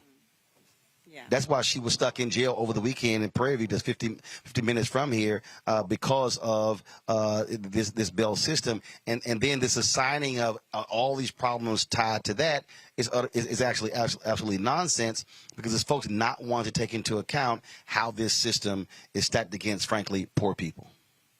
Well, we're proud of the work our misdemeanor judges are doing. And as you know, the bail reform, that case was all about what was happening in misdemeanor courts. And a federal judge found that what was happening with bail was unconstitutional. And it was our misdemeanor court judges that came in with us that settled that lawsuit and did the bail reform. And so you shouldn't be locked up on a trespass or some vandalism, and you can't afford the bail. And so you're locked up unfairly until you can come with the money. Which also costs taxpayers far more money. I also want to make sure that we highlight the work that's being done by the judiciary, because I think that that's significant when you talk about public safety. So the judge's role is to make sure that our constitutional rights are upheld in the courtroom. We make sure that the law is being followed in the courtroom. And when COVID hit, and all of the other counties in the state of Texas were shutting down their courthouses and shutting down jury trials, it was Harris County that was leading the state of Texas in the highest number of in-person jury trials, because we understood the importance of those that are in jail, those that are victims that are waiting for their justice, right? We understood that the system needed to continue. And so we created an operation at NRG Stadium, where we would pick out juries, and we had over 600 jury trials during the peak of COVID, while everyone else in Texas was not doing the work that we were doing. And there were no jury trials. Those people who were just sitting in jail waiting. Yes. And Harris County is very unique, and this is what you don't hear in mainstream media, is that we were suffering from Harvey in the court system up until COVID hit. So when I was elected in 2018... So you had two tragedies going on. Two major. So when I was elected in 2018, I actually gave the court that I preside over, the physical courtroom, to 2 felony judges. And every single civil district judge did the same thing. And so I did not try my first case until this year, from beginning to end, in the courtroom that I was elected in. And so what does that actually mean to your listeners? That means that judges in Harris County were literally going from courthouse to courthouse trying to find a place to try a case. And we still had hundreds of cases go to trial, even though we did not even have the facilities to go to trial. And I want to add, and I love that, because the other thing people, they want to know, well, why aren't y'all saying this in the media? When people are attacking you and they're telling these lies, why aren't you coming out and you're speaking against it? And as you probably know, as judges, ethically, we can't talk about, first of all, pending cases. Secondly, we have to be very careful about cases that have even been adjudicated, because we can't get in at that level. Right. How I wish we could, because we would have a whole lot to say. But guess who can? The voters. And the voters know when they hear malarkey. I'm going to use that word. They know when it's not true and it doesn't sit right. Well, guess what? They can vote. Their vote is their voice. But they can also deal with it right then and there. The information is available. We just can't be the voice. The voter is the voice for us. And so we're asking for them to come out, put all that to shame, because it's all a lie. I can say that. Judges, and especially the criminal court, they've started the Fresh Start program. That program gives listeners who know you've got a record, you can get that record sealed, get it expunged, because those kinds of judgments affect your livelihood, your credit. My court in evictions, we are getting representations for all the tenants so that they don't get a judgment against them. You can't get housing if you have a judgment against you. And so we care. Every day we're looking at the people who come in our court, and we're trying to get at the day-to-day life level. How does this affect your daily life? And so, you know, we want to ask the voters, don't be tricked. Don't be fooled. Stick with what you got. We're doing a good job. We're working hard every day. And you be our voice. Vote and show everybody exactly what you think. All right. Judge LaShawn, Judge Collier, we appreciate it. Thanks a lot. We thank you. Matt Manning, I'm going to go back to you first. Look, you're an attorney. You understand what this means when you change the face of the judiciary. Again, how do we get folks to understand when they're going in to vote why these things matter? Because it's so important for people to understand that it has a direct effect on their life. I mean, both of those honorable judges you had there are district court judges, from my understanding, in Harris County that do just civil cases. But in the state of Texas, the district court is the primary court for trials. So anybody who's charged with a felony is going to go to trial in a district court. And just like I did yesterday to get a client on a PR bond, it's important that I was in front of a judge who not only was a former prosecutor, but who has tried cases and understands that poverty is really the biggest issue as it relates to the criminal justice system. And obviously there's other issues, including mass incarceration. But you need judges who have been in the trenches. And ironically, I'm a treasurer for somebody running for judge right now. And that's what I've been saying for like 9 months. Why would you want somebody who's never tried cases, who's never stood next to somebody to defend them, who has never prosecuted a case, to sit on a bench? They don't have any idea what they're doing, and the decisions that they make are often political decisions. And judges are not supposed to be political. In fact, in Texas, we're one of the few places where they still declare a party, and you still have direct elections of judges. And I've been a big proponent for getting rid of that. The reason is judges shouldn't be political. They should be calling the strikes, just like Judge Williams said.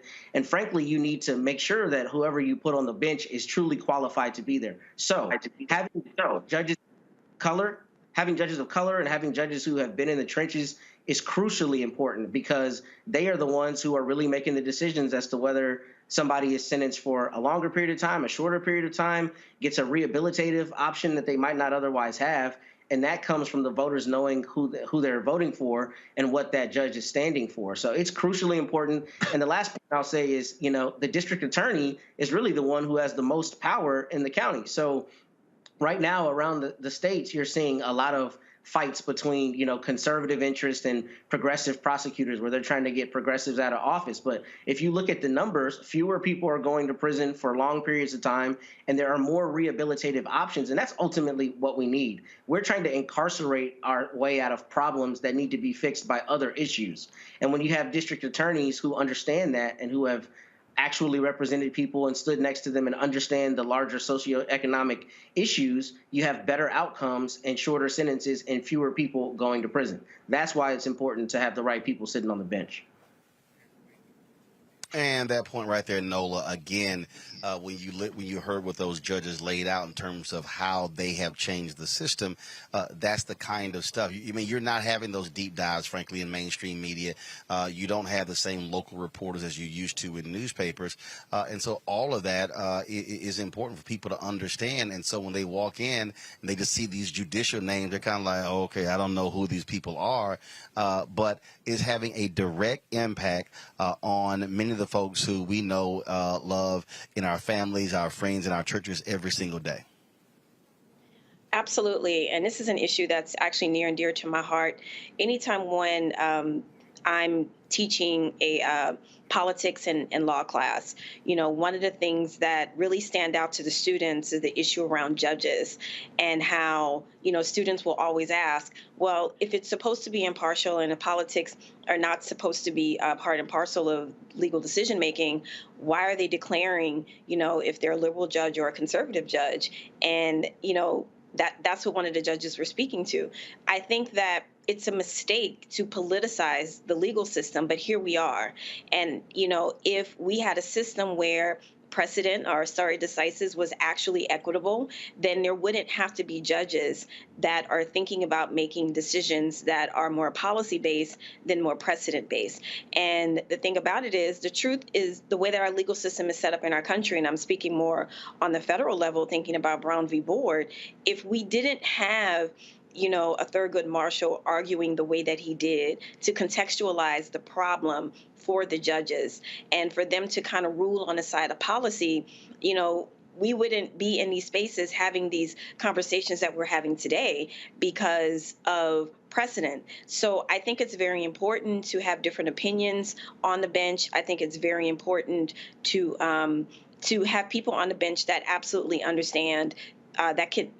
I think one of the judges used the term relatable, and I like that. I like that idea. I like that concept. But then we run into the same thing again. We run into, okay, Are we taking relatability to the bench? Should that be part of a legal decision that, if precedent was actually unbiased, should already have an answer for? So, the long and short of it is the legal system in many ways needs to fix itself, because you have to have people that are advocating for change. But the way to do that is to also kind of bring your political view to the bench, if that makes sense. So there's a lot that needs to be undone and redone when we're thinking about the legal system. But one of the things that definitely needs to be taken out of it, the decision-making process, whether it be precedent, whether it be policy, is this idea of liberal and conservative judge. I think it has no place in a legal system whatsoever.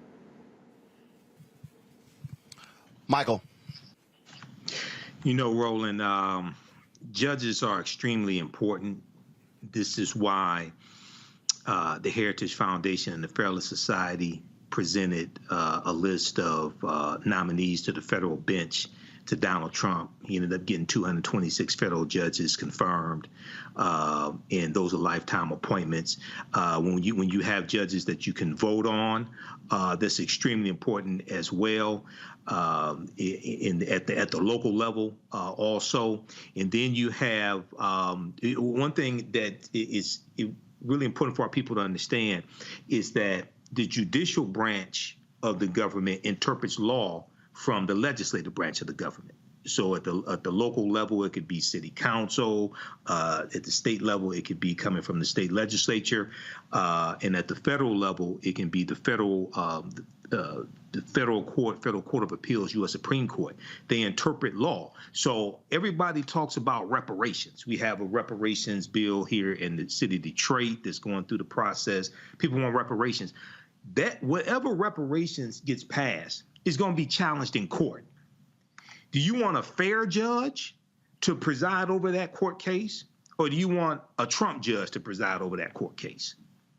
So a lot of times people focus on getting a bill passed, but don't focus on being able to keep what they got when it gets challenged in court. And this is why having the right type of judge in office is extremely important. Yep. Indeed. All right, folks, got to go to a break. We come back. We'll talk more here with folks at This Is It Cafe as we, again, count down just under 30 minutes left for early voting here in the state of Texas before the polls close. Folks, if you want to support us in what we do, download the Black Star Network app. You can do it on every single device, Apple phone, Android phone, Apple TV, Android TV, Roku, Amazon Fire TV, Xbox One, Samsung Smart TV. You can see this show live. You can see all other 5 shows. You can see all of our previous content as well. All of that right there on the OTT app. You can see it on your phone. You can look at it on your big screen television. It doesn't matter. That's the beauty of the OTT app. You can also support us in what we do. You heard Commissioner Ronnie Ellis talk about it like, look, all this ain't free, so your dollars make it possible for us to do what we do. Send check and money orders to P.O. Box 57196, Washington, D.C., 20037-0196. Cash App is $RM Unfiltered. PayPal is R Martin Unfiltered. Venmo is RM Unfiltered. Zelle, Roland at RolandSMartin.com, Roland at RolandMartinUnfiltered.com. And be sure to get your copy of my new book, White Fear, How the Browning of America is Making White Folks Lose Their Minds. I told y'all I've been talking about this for 13 years, and so read the book. Everything you see happening in politics right now, you understand right there. Get it at available bookstores, Barnes & Noble, Amazon. Of course, also order through your favorite black bookstore or download your copy on Audible. I'll be right back.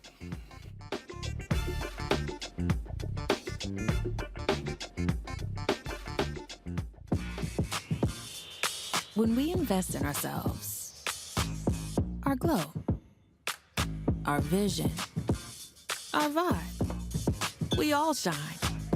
Together, we are black beyond measure. Know your voting rights. If you are unsure where to vote or don't know if your polling location has changed, call or text 1-866-OUR-VOTE. For more information, call or text 1-866-OUR-VOTE. When we invest in ourselves, we all shine. Together, we are black beyond measure. We've got to stand up. Republicans are banning abortion rights, tearing down democracy, blocking progress. But when Democrats stand together, we win. Because we voted, Democrats stood up for black lives, voting to ban police chokeholds, stood up for black women, putting one on the Supreme Court, stood up for our families, lowering cost of health care and prescriptions and capping insulin, and stood up for millions by slashing student debt. This November, let's stand up together and keep making progress.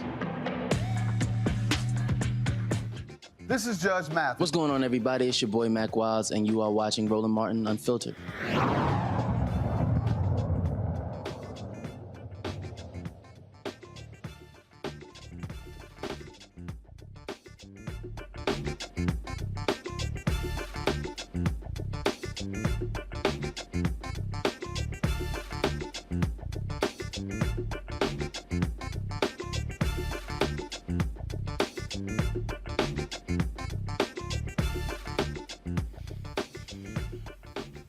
All right, folks, welcome back to This Is It Cafe here in Houston. We are here partnering with the Communication Workers of America, encouraging folks to get out to vote, talking with local elected officials as well, and community activists about how valuable and how critically important it is when you come to the issues and why we must be utilizing our power. We're joining us right now is Bishop James Dixon, who has been involved in numerous efforts here in this city for a very long time. And Bishop, one of the things that for years, politicians, various groups have focused and locked in on the church community. But the reality is this voter today is different. Older voters obviously turn out at a much higher rate than anyone else. Younger voters do not. And so, and we always know what typically happens. Folk bombard our churches in the last weekend, but before elections. And what black voters are saying now is that old playbook is not going to work. You're going to have to come to us in a much different way and not come to us late in the ball game. Yeah. Thank you for having me on, Roland. Thank you for being in H-Town, your hometown. We appreciate that. But you're absolutely correct. It is a new day. And the young voter is more sophisticated, they're more educated, and more evaluative. And so we've got to start doing education and engagement long before elections. In fact, elected officials need to do this ongoing, like whole forums in the church, right, or in the community. When you first get elected, what's your plan to keep the community connected, engaged, and informed? Because today it's about connectivity, and if you come back without ever doing that when it's election time, you're treated like you're just pimping us. And so we've got to stop that. That model doesn't work anymore. It used to be a time where, you know, a certain person endorsed you, and you can go to the black church, and all of a sudden it's, hey, man, and we go vote. That day is over because people now want to understand what exactly are your policies, what are you doing that's going to actually make a difference and an impact economically, primarily, right? How is it going to benefit me and my family, my community economically, and in terms socially and educationally if you get our vote? And what I try to walk people through a lot is that, again, you can vote for a candidate. But one, if they don't win, then they can't do what they promised you to do. But then even if they do win, you then have to also understand that they can't do it themselves. Commissioner Ellis talked about it. There are 5 members of the Harris County Court. You need 3 votes. If you've got a city council, if you've got 9 votes, you need 5 votes. And even right now, I see these people on social media. They're constantly telling me, "Oh, you know, look what happened. Democrats control the House and the Senate." Well, there are a number of bills that were passed in the House, but because it's 50-50 in the United States Senate, they died. And then folks, they'll go, well, Democrats didn't do this. Well, no, they did in the House, but it dies in the Senate. And if you don't understand politics and how it works, you just run around mad and upset, which is why you hear folks say elect Mandela Barnes in Wisconsin, Sherrod Beasley in North Carolina, Val Demings in Florida, Fetterman in Pennsylvania, and then, of course, make sure Warnock goes back from Georgia, Kelly in Arizona, Hassan in New Hampshire, because all of a sudden, if it's now 53-47, 54-46, that changes the equation because you now have taken away a lot of the power that Sinema and Manchin had. But that's understanding how the game works, just as opposed to just assuming, you got it, so you should be able to get whatever we say you want. It just doesn't work that way. We need community education and civics and how government really works so that people will not be emotional, they'll be intellectual and understand the process. To that point, the John Lewis Voting Rights Act has not passed in the Senate. passed in the House. Congresswoman Sheila Jackson Lee just carried a bill for us on sex trafficking. And that's a huge issue in our community, right? $30+ billion industry in the U.S., $150 billion industry worldwide, black and brown children, the most victimized. She carried that bill. It passed in the House. It now has to go to the Senate. It'll protect every school in America from trafficking. But if it can't pass the Senate, it dies in the House. And then after this midterm elections, everything that was done before gets restarted. So it could have passed the House before, but guess what? Got to go again. It has to go again. And so again, and trust me, it drives me crazy when I listen to some of these people out here who yell tangibles, tangibles, tangibles. But then you ask them, who's your state rep? No clue. And no clue. So it's like, what the hell are you talking about? Yeah. I mean, you can't. I mean, and so I do it all the time. That's why somebody asked me, and they said, man, you should run for office. I said, I can never run for office. I said, I probably would start with about 20,000 votes and end up with 5 because I would cuss out the other 15. Yeah. Because I like seriously, I can't deal with somebody who comes to a politician saying, what you can do about education? Then you say, you have any kids in school? Yeah. Are you involved in the PTA? No. What the hell are you coming asking me for if you can't show up at the PTA meeting? If you can't do at your house what you're supposed to do at your house, don't come up here to the state house expecting us to fix that. You gotta teach your own kid, make sure your own kid learns, and show up at the school other than for a ball game. Now we'll go to a football game, but those PTA meetings, you don't have time for that. But we got to really reassess what is our obligation. You mentioned something too, Roland. The need for us to understand coalition building, right? If we don't support coalitions, we can't pass agendas. Right. There's got to be a policy agenda that's embraced by a coalition of elected officials. That's why it's a Boris Miles and a Rodney Ellis and a Lena Hidalgo and an Adrian Garcia and these judges, because you build coalitions around policy agendas. Then you can effect change in systems at the local, state, and federal levels. Well, that's why after the Hopwood decision here in Texas, when Senator Rodney Ellis and others, they were trying to figure out, okay, how do we now deal with race and admissions, and then they need to come up with a race-neutral way. Then that's when they came with the top 10%. Yeah. What they did was, how did they get it passed in the Texas legislature? They went to rural Texas and said, you know, y'all having the same problem we have it. Your rural students can't get into the University of Texas and Texas A&M, just like black and Latino students. So they partnered with the rural folk. That's how it got passed. Right. And so that's the whole point. Coalition. You got to figure out, if I need to get something passed, who do I align with to actually get it done? I need to figure out what motivates you, what motivates me. And we often talk about voting for a person. Voting for an individual is good. But if you're not voting for the coalition, you're not voting for an agenda. You're voting for a one-off hero, and no hero or hero can change policy in and of themselves. I don't care how charismatic they are. You've got to decide what coalition are we in alignment with. But you mentioned something else about the church, Roland, and I want to kind of get back to that, because I believe one of the other differences we face today, the black church in many ways have really, we've lost our way, right? We were a battleship. Again, I go back to those four institutions MLK said. Yes. He said that a prime position to liberate black people. He said the Negro Church, the Negro Press, Negro fraternities and sororities, and Negro professional and business organizations. Absolutely. And he said all 4 have never fully committed themselves to the true liberation of black people. Never have. Never have. And I want to say this, the black church, after everything God has ever done for black people has been done through faith. That's just his history, right? And when we think about the black church was our battleship, but the black church now has become our cruise ship. Ooh. Okay. And so what we have now is we got cruise ship captains. That'll preach. You feel what I'm saying? We have cruise ship captains rather than battleship captains. And a cruise ship captain plans entertainment. He makes money. The owner of the boat gets paid. The people on the boat have a good time that they're willing to pay for. But nobody gets empowered. Battleship and cruise ships steer away from voter suppression and protest and and advocacy, right? But battleships are built for war. And so the battleship captain is looking, where is the trouble? Like, where's the problem at? The problem is in the jails. The battleship goes there. The problem is in the schools. The battleship goes there. The problem is in the State House. The battleship goes there.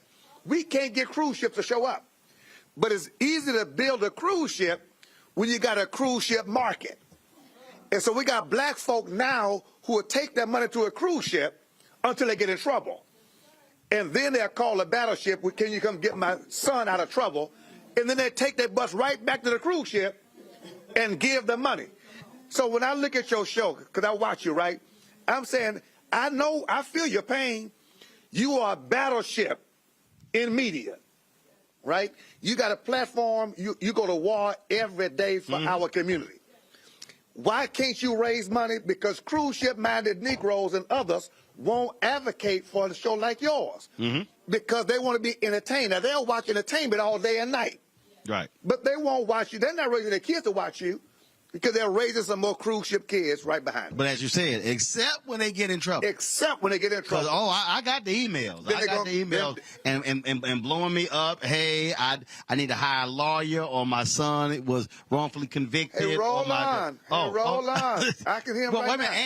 But the politicians too. Yeah, I know, I hear you. Trust me, when all of a sudden, hey, this is happening, and then I turn around and go, now you do know the federal government is spending $1 billion a year on advertising, but black-owned media is getting $51 million.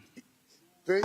Where you at? Where you at? Where you at? And I'm like, and I said, guys, those are real numbers. In the advertising industry is going to spend $322 billion this year, and black-owned media gets 0.5% of the $322 billion. Now, and so that's why every time there's a cabinet secretary that comes on my show, when I did transportation secretary Pete Buttigieg, he knew I was going to ask about the advertising contract. Yeah. And when the commerce secretary come, I said, who controls your advertising contract? When HHS, I said, make sure y'all spend it. Look, one of the first things I did when Biden was elected was meet with Susan Rice. I'm like, since you over race and equity, let's explain to you what the whole deal is. And then I got to walk folk through, because again, their whole deal is, well, man, can you come here and here and here and cover this stuff? And I'm like, okay, you don't fly for free. Yeah. I said, and so then I walked them through that. Yeah. But then I got handkerchief head Negroes who then go, well, I don't know, how dare you take this Democratic money you've been to shield political ads? And I'm like, but Sinclair got $340 million in political ads. iHeart, Cumulus, all the other media companies getting advertising money. Oh, but y'all saying black media can't. You're supposed to do it for free out of the goodness of your heart because you're a brother. And I'm saying that's because people don't understand that the battleship takes money to operate. Right, like right here, like some dude put on YouTube on our chat. He goes, Roland always after the bag. Well, you need the bag to stay in business. Hold on. I mean, this the Bible says money answers all things. That's what the Bible says, that money answers all things. It's amazing that we don't mind seeing others prosper in their craft. You shouldn't just have to survive to do this, right? You got children and all that too. But here's my point. But also, we want to be in a situation where we have 100 staffers. See, you can do more. Right. Because bottom line, imagine, and look, I already have the blueprint. Imagine, and I've walked people through this. Imagine if $10 million is coming in on an annual basis. Now all of a sudden we go from 15 people to 50 people. Now all of a sudden I have people who are actually located in 5 cities. So when something moves in Atlanta, Chicago, they're already there. We can live stream. We can do all of that. We have folks who are writing stories. Now all of a sudden, then when these things are happening, we're not, hey, MSNBC, could y'all please, come cover us? I'm like, no, we're not asking anyone now. Now we're building capacity. That's how it is. So when I walk folks through, because we had a whole segment called "Where's Our Money," 95%. I watch you. Oh, I know. I got can preach your sermon because listen. But it's all connected. Yes. If you're unable to drive the revenue. You can't cover, you can't travel, you can't advance the stories. And then folks say, well, why is it we didn't know? Because you're watching CNN, who gets a billion in profit. And they're not going to tell you. Fox News gets 1.8 billion in profit. MSNBC is doing 700 million in profit, and you don't have a single black-owned media entity. And even of the ones that are largest, Essence don't do what we do. No. Urban One don't do what we do. No. Black Enterprise don't do what we do. Black don't do what we do. There's no other black-owned media outlet that does what we do, broadcasting shows on location, covering marches, covering rallies, covering stories. And I'm going, but to your point, but we will cover entertainment. Listen, we will make sure Negroes know how to look good, smell good, sound good, feel good. But that's entertainment. That's not empowerment. And people need to understand the difference in that, right? And here's my question, because I listened to your whole deal about the media and the budgets, and then I did research after that. Because I said, the point the man is making, people are still missing it. If we don't see to it that we leverage our collective spending power and voting power to make sure we've got independent black media. There you go. We'll never have an independent black message. No. All right. So everybody else has their message, right? Yeah. That's why that movement was able to garner what it garnered to stampede the Capitol. Yeah. Because they have messages every day. Oh, the conservative billionaires. So you take Prager, Dennis Prager, PragerU. Yep. Their seed capital was two conservative billionaires in Wiley, Texas. They gave them $7 million to start. They raised $22 million their first year, $25 million their second year. The New York Times does this huge article on them saying by their second year they hit 1 billion views. Now, mind you, okay, by year 2 they hit 1 billion views. They were funded $47 million in 2 years. Wow. Okay. Wow. So now you take the Daily Signal, the Daily Wire, the Daily Caller. You take Breitbart. You take Steve Bannon's operations, Alex Jones' operations. You can go on. So what you have is you have an entire media ecosystem that's alternative. But then conservative took the same money and they took Salem Radio. So all of the Christian radio stations, they got them. They got that. Then they bought Sinclair. They got that. Then they're buying other station groups. So Fox News is the Death Star. They basically send the signal out and then drives everything else. So that's why now, if you are a Republican and you're running in Wisconsin, you don't worry about mainstream because you hit every single one of those conservative radio talk shows, podcasts, and the digital operations, and that's what you're doing. On the liberal progressive side, they actually fund entertainment.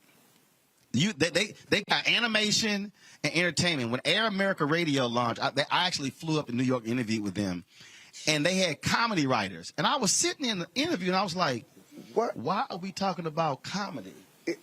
I thought y'all launching this to compete against Rush Limbaugh." And their answer was, "Yeah, but we got to make folks laugh." I'm like, "No, you don't."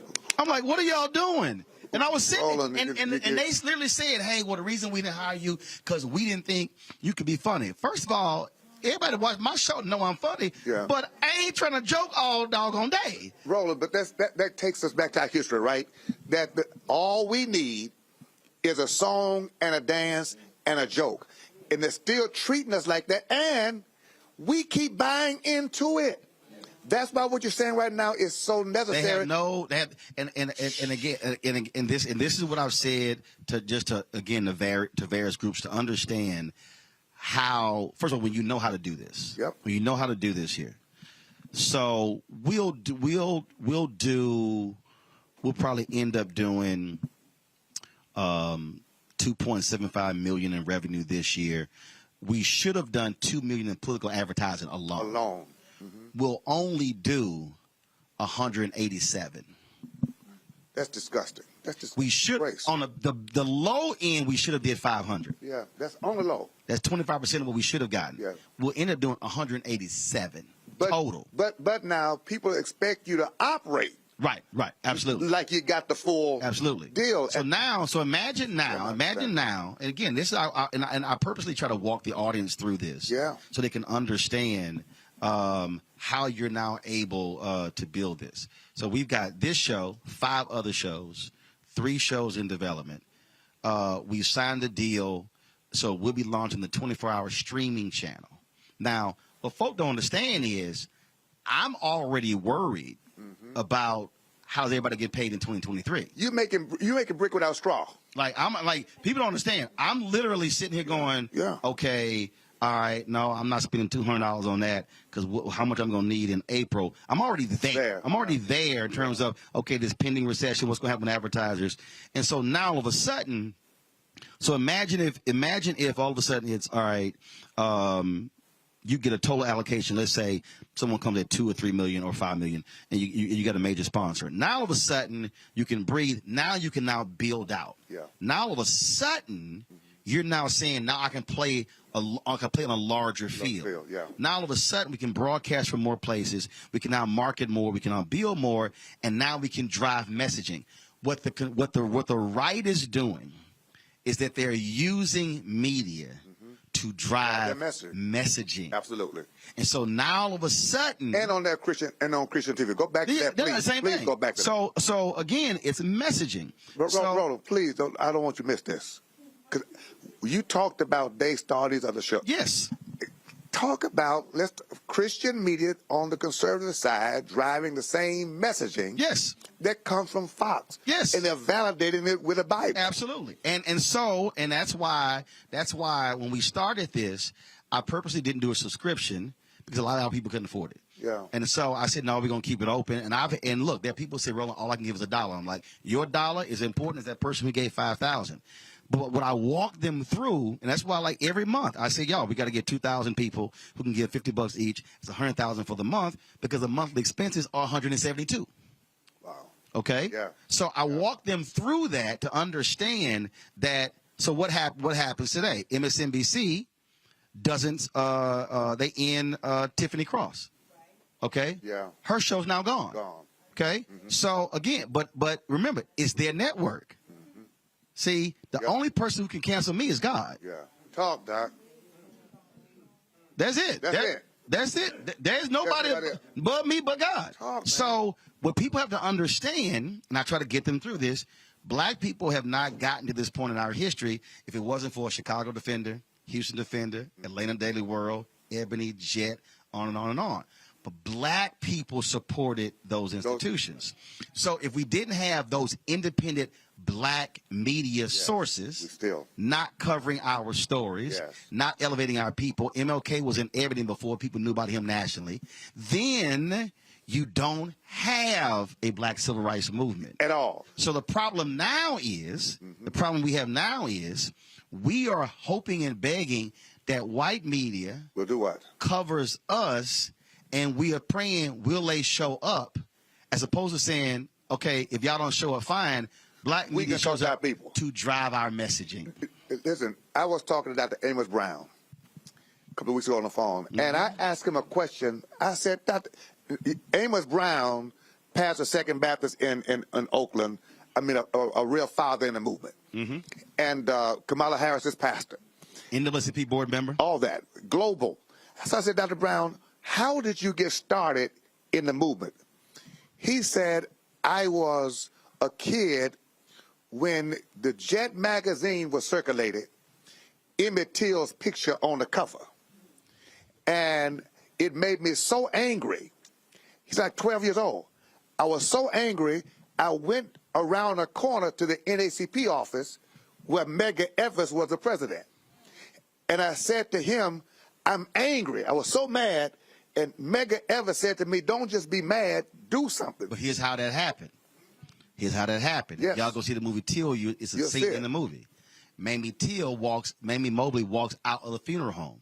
And she says, you, come with me. Yes. It was a black photographer. Yes. The black photographer goes in and she says, "Shoot my baby." Take the picture. The photo runs on the cover of Jet, Yep. also on the cover of the Chicago Defender. Okay. What the movie doesn't also portray is that it was reporters from the Tri-State Defender and the Chicago Defender who tracked down witnesses and secretly drove them into town to testify. Wow. Black newspapers did that. That's who did that. Okay. So if you don't have black media, you don't get you don't get Amos Brown. So that's why when I ran Chicago Defender, when they exhumed his body, I put his autopsy. I got chills. I put his photo back on the cover so this generation could see that image. I got chills. Look, man. That's why it might happen. You got to have black media. You got to have no black owned media. No, you're not black targeted. No. When I say black media, I mean black owned. Because see, what happens is black targeted media yes. has gotten more of the dollars than black but owned. We ain't deciding that. We just work there. Well, that's because it's not black media. No. If it's not black owned, it's not black media. Please hear that. If it's not black owned, it's not black media. If it's not black owned, it's not a black funeral home. Don't stop me. So I'm saying, so Amos Brown says that to Medgar Evers. You know what he did? He said, "What can I do?" There you go. And Medgar Evers said, "Start the youth chapter for the state of Mississippi." So at 12 years old, Amos Brown starts the first statewide youth chapter for the NAACP because he sees Emmett Till's picture on Jet cover. Look, this is amazing. So now, when James Byrd was killed, Reverend Sharpton and I went to the funeral in Jasper, committed Don King. I was there covering it. You were there. I was down in Jasper. Right, but you know how many Negroes never showed up there, right? Right? And so we committed Don King to $100,000 for the family without asking him, right? And then called him afterwards. Flew to New York with the Byrd family, got there to meet with Don King for the $100,000, and Emmett Till's mother met us at the dinner and testified to the Byrd family the very story you just told. And Don King said $100,000 is not enough. Here's $200,000. I'm trying to say what black folk can do when you own something. Right. We got to understand the power of that and understand that you never start where the others already are. Our problem is we want you to already be where the others already are. It doesn't work like that. You got to build something to have something. I will give you. I'm gonna give you this last one before we go to break. We didn't talk about voting yet. I'm sorry. No. Because actually, it's all tied. Yeah. It's all tied. Yeah. So we all have seen that image of Bernice on the lap of Coretta Scott King at the funeral. Moneta Sleep, he becomes the first African American to win a Pulitzer Prize for photography because of that photo. But here's what people don't understand. White media said no black people could be in the press pool. No black people. No black people. Lerone Bennett, Ebony, Simeon Booker, Jet, go to Coretta Scott King, and they say, "Miss King, white media will not allow any black media in the press pool to cover MLK's funeral." Wow. In a black church. In a black church? She said, "Let them know that if Ebony and Jet are not in the press pool, there will be no pool." That's how Moneta Sleep was in the pool.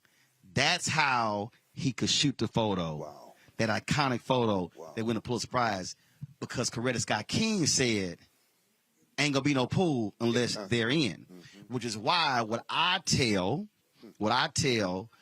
politicians, black folks who work in corporate America, if you don't make it clear that black-owned media is gonna have a place at the table, don't do it. Don't do it. When Barbara Jordan had her funeral, they tried to move me. They said, White House press pool sitting here. I was like, well, I've been here since 7 a.m. They got to go around. And literally the Secret Service agent said, no, you got to move. I said, no, you might want to go talk to that brother right down there. I said, his name is DZ Cofield. Yeah. You go talk to him, and then you let me know. And they were like, they looked at me, and they didn't went around. And that's the piece. A lot of our folk don't have the back of black-owned media to let folks know. No, they stay. They stay.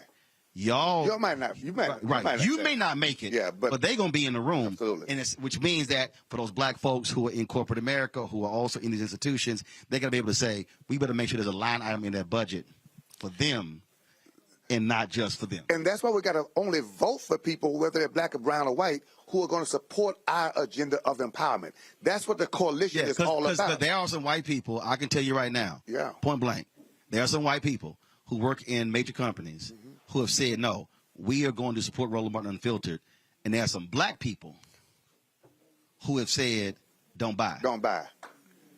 I can do a roll call. That's plantation mentality. I can do a roll call. So give me a white conscious person. Yes, sir. Over a clueless brother or sister any day. Well, what black folk got to understand is you're respected more by white America when you stand for your community. When I joined the board of the Harris County Sports and Convention Corporation at NRG, I started asking questions like, where's the black minority participation? Is there a policy? There was no policy. We're looking into it. Research came back within a year, full policy, 30+% participation. So you weren't not just there just to sit at the table and be happy. No, I'm there to be who I am. There you go. And to help improve their quality by adding black brilliance to their repertoire of procurement. There you go. Which also builds black economics. Absolutely. Bishop, always good to see you, Doc. Man, y'all go vote. Don't forget, go vote. Always good to see you, man. I appreciate it. Thanks a bunch. Going to a quick break. We'll be back on Roland Martin Unfiltered on the Black Star Network in a moment.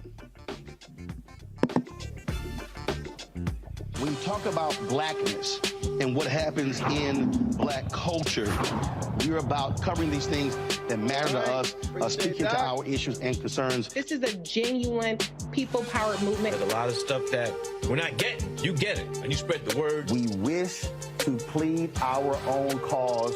Too long have others spoken for us. We cannot tell our own story if we can't pay for it. This is about covering us. Invest in black-owned media. Your dollars matter. We don't have to keep asking them to cover our stuff. So please support us in what we do, folks. We want to hit 2,000 people, $50 this month, raise $100,000. We're behind 100,000, so we want to hit that. Y'all money makes this possible. Checks and money orders go to P.O. Box 57196, Washington, D.C. 20037-0196. The Cash App is $RM Unfiltered. PayPal is R Martin Unfiltered. Venmo is RM Unfiltered. Zelle is Roland at RolandSMartin.com. Hey, what's up, everybody? It's Godfrey, the funniest dude on the planet. And you're watching Roland Martin Unfiltered. Ow.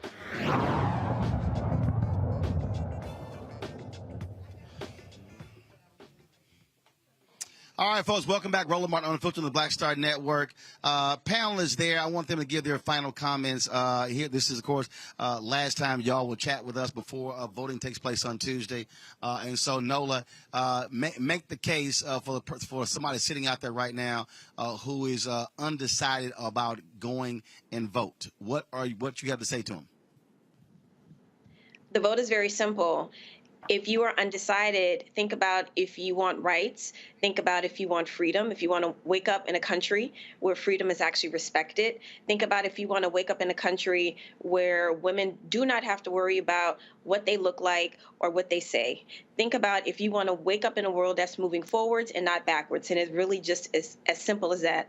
There are people who want us to move backwards. And that means if we're moving backwards, if women's rights are trampled upon, that means other rights are going to be trampled upon. Affirmative action is on a chopping block. That means perhaps interracial marriage is on a chopping block. That means perhaps integration is on a chopping block. And then we don't know how much further people are willing to go. So fight like your life is on the line, fight like your children's lives are on the line, and fight like your grandchildren's lives are on the line, because it really is. All right, Noah, we sure appreciate it. Thanks a lot. Matt. Look, they work for us. We don't work for them. And what we have to remember is that when we go to the ballot box, we tell them whether we want to keep them in that job and or who we want to replace them with. So your vote is crucially important, because if you don't go and vote, then you don't get to have a say on who's representing you. And beyond that, as we've talked before, the reason you go and vote, particularly in down ballot races, is because if you want that pothole filled, if you want better books for your kids' school, if you want better options as it relates to government programs, you have to go and speak your voice at the ballot. So we need to get out of this idea that, you know, they just make decisions in some far off land and give us what they decide to give us. It doesn't work that way. They work for us. We don't work for them. So in order for them to do the job that we need them to do, we have to tell them how we feel about the job that's being done. And we also have to tell them what we need. So make sure you know everything about local propositions, local bonds. A lot of those things that seem like Greek to us, a lot of times are the most important, because they'll tell you how your city is going to fund the street budget or whatever, you know, issue you have for the next 10 years. So make sure you know what the issues are. Make sure you know who's running. Make sure you go vote. There are too many people who lost their lives for us to have the right to vote, for us to squander it. Roland's shirt is perfect. So make sure you do right by the ancestors and go exercise your vote that they fought, bled, and died for. Facts. Michael. Well, politics is the legal distribution of scarce wealth, power, and resources, and the writing of laws, statutes, ordinances, amendments, and treaties, their adoption, interpretation, and enforcement. You don't vote for exercise, you vote for power. And when we look at what's happened in this past administration, there have been numerous policies put in place, numerous bills passed to benefit African Americans, $5.8 billion for HBCUs in 2021, a record amount of funding for HBCUs. When we look at the $1.9 trillion American Rescue Plan that saved the economy, that helped African Americans, whether it was stimulus checks, whether it's $46.5 billion when it came to rental assistance, whether it was funding to hire more teachers, whether it was also the $4 billion in debt forgiveness for African-American farmers, Latino farmers, et cetera. Now, white farmers sued to block that. That's going to be handled in the courts. But if it was not for people like Senator Raphael Warnock, who helped put that in the bill, you would not have that. You have the Inflation Reduction Act. You have the Emmett Till anti-lynching bill, the first anti-lynching bill in the history of this country. It took 122 years to get that. That happened under this administration. You have student loan forgiveness. 500,000 African-American families are going to be moved from a negative net worth to a positive net worth. It's going to wipe out the remaining student loan debt for a little more than 25% of African-Americans who hold student loans. So there's so much that's taking place, executive orders on policing, things of this nature. So do your research. Once again, this document, people said they couldn't see it before. The Biden-Harris administration advances equity and opportunity for Black Americans and communities across the country. WhiteHouse.gov is last updated June 19th, 2022. Is 22 pages that walks you through step by step, shows you how makes a direct connection between the policies from the Biden-Harris administration and how they're helping the African-American community, and compare them to Republicans because they have voted against most of these policies and are trying to take us back and block more policies being put in place that are beneficial to us. Yep. All right, then, Michael, I appreciate it. So, Nola, Michael, and Matt, thanks a bunch. I appreciate y'all joining us on today's show. Go vote. Thank you, Roland. I appreciate it. Thanks a bunch. All right, folks, we're back here at This Is It Cafe in Houston, joined now by State Senator Boris Miles here in H-Town. How you doing, Fred?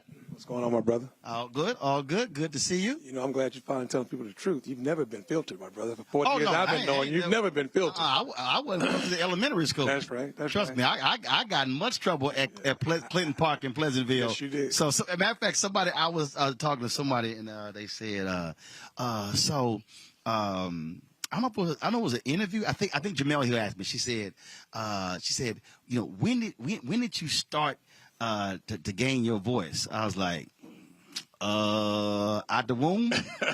I said, trust me. I said, I've been checking folk for a long time. So I said, this ain't nothing new. Look, Texas legislature, there are 31 state senators, 2 black. 2 blacks. And that's one of those things that I'm We're always the smallest body of state senators in the country. Right. And it's a perfect example of how real estate plays a part of this. And what we're now seeing in this country, what happens in many of these red states, in these red counties, it's a whole bunch of people who are represented by land and not actual people. That's correct. And so the politics is changing, if you will, and we see it even happening. Yeah, in this state, in these counties, and you have all this acrimony against blue counties and blue cities.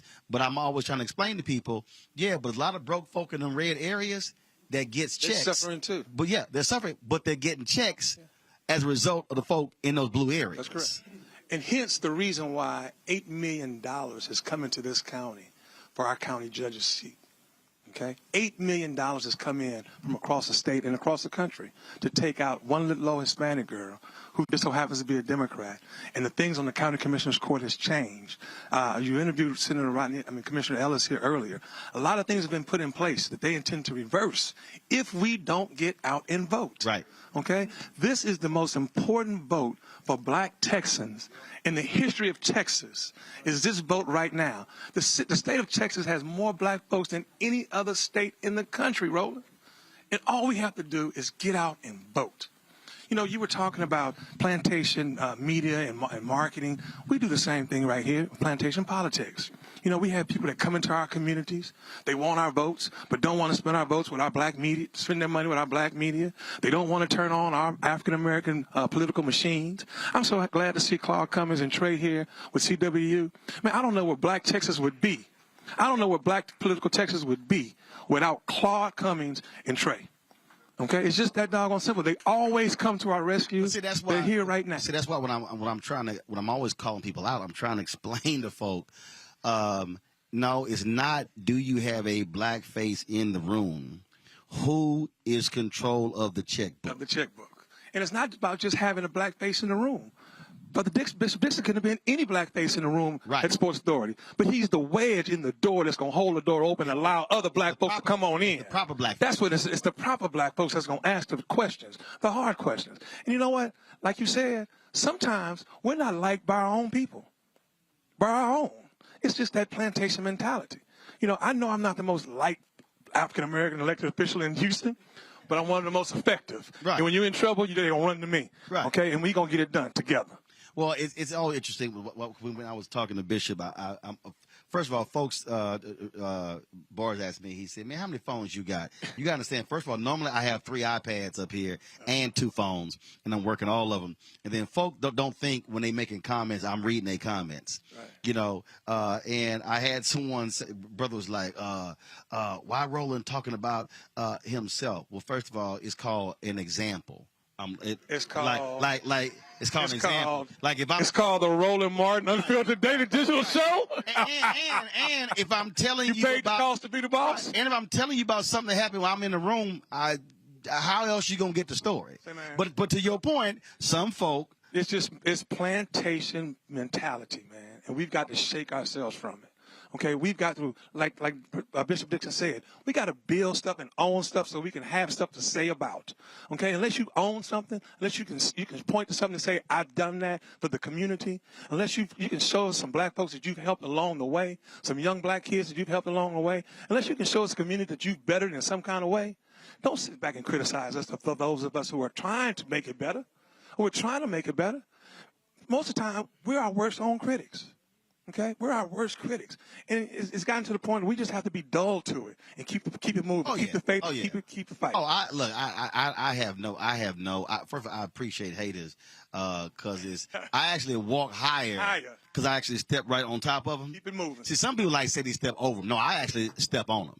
Because I ain't got no problem stepping on them because again, I'm not sweating all your whining and complaining.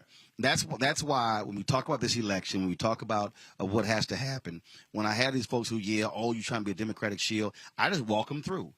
Show me your 5 issues. And then, but I tell them, I say, just give me your 5 issues. Right. Give me your 5 issues. In fact, there was a brother who came up to me last night. We were in Tarrant County. He was working at the golf club. And when we started, there was another brother. He's like, man, you know that? He said, that's Roland Martin. Dude was like, man, I ain't never heard of him. And so, no, it was fine. But here's what happened. I mean, that's that we started. He said he ain't never heard of me. Well, then we started doing the show. Started doing all the interviews. Well, he then go Googles. Runs back.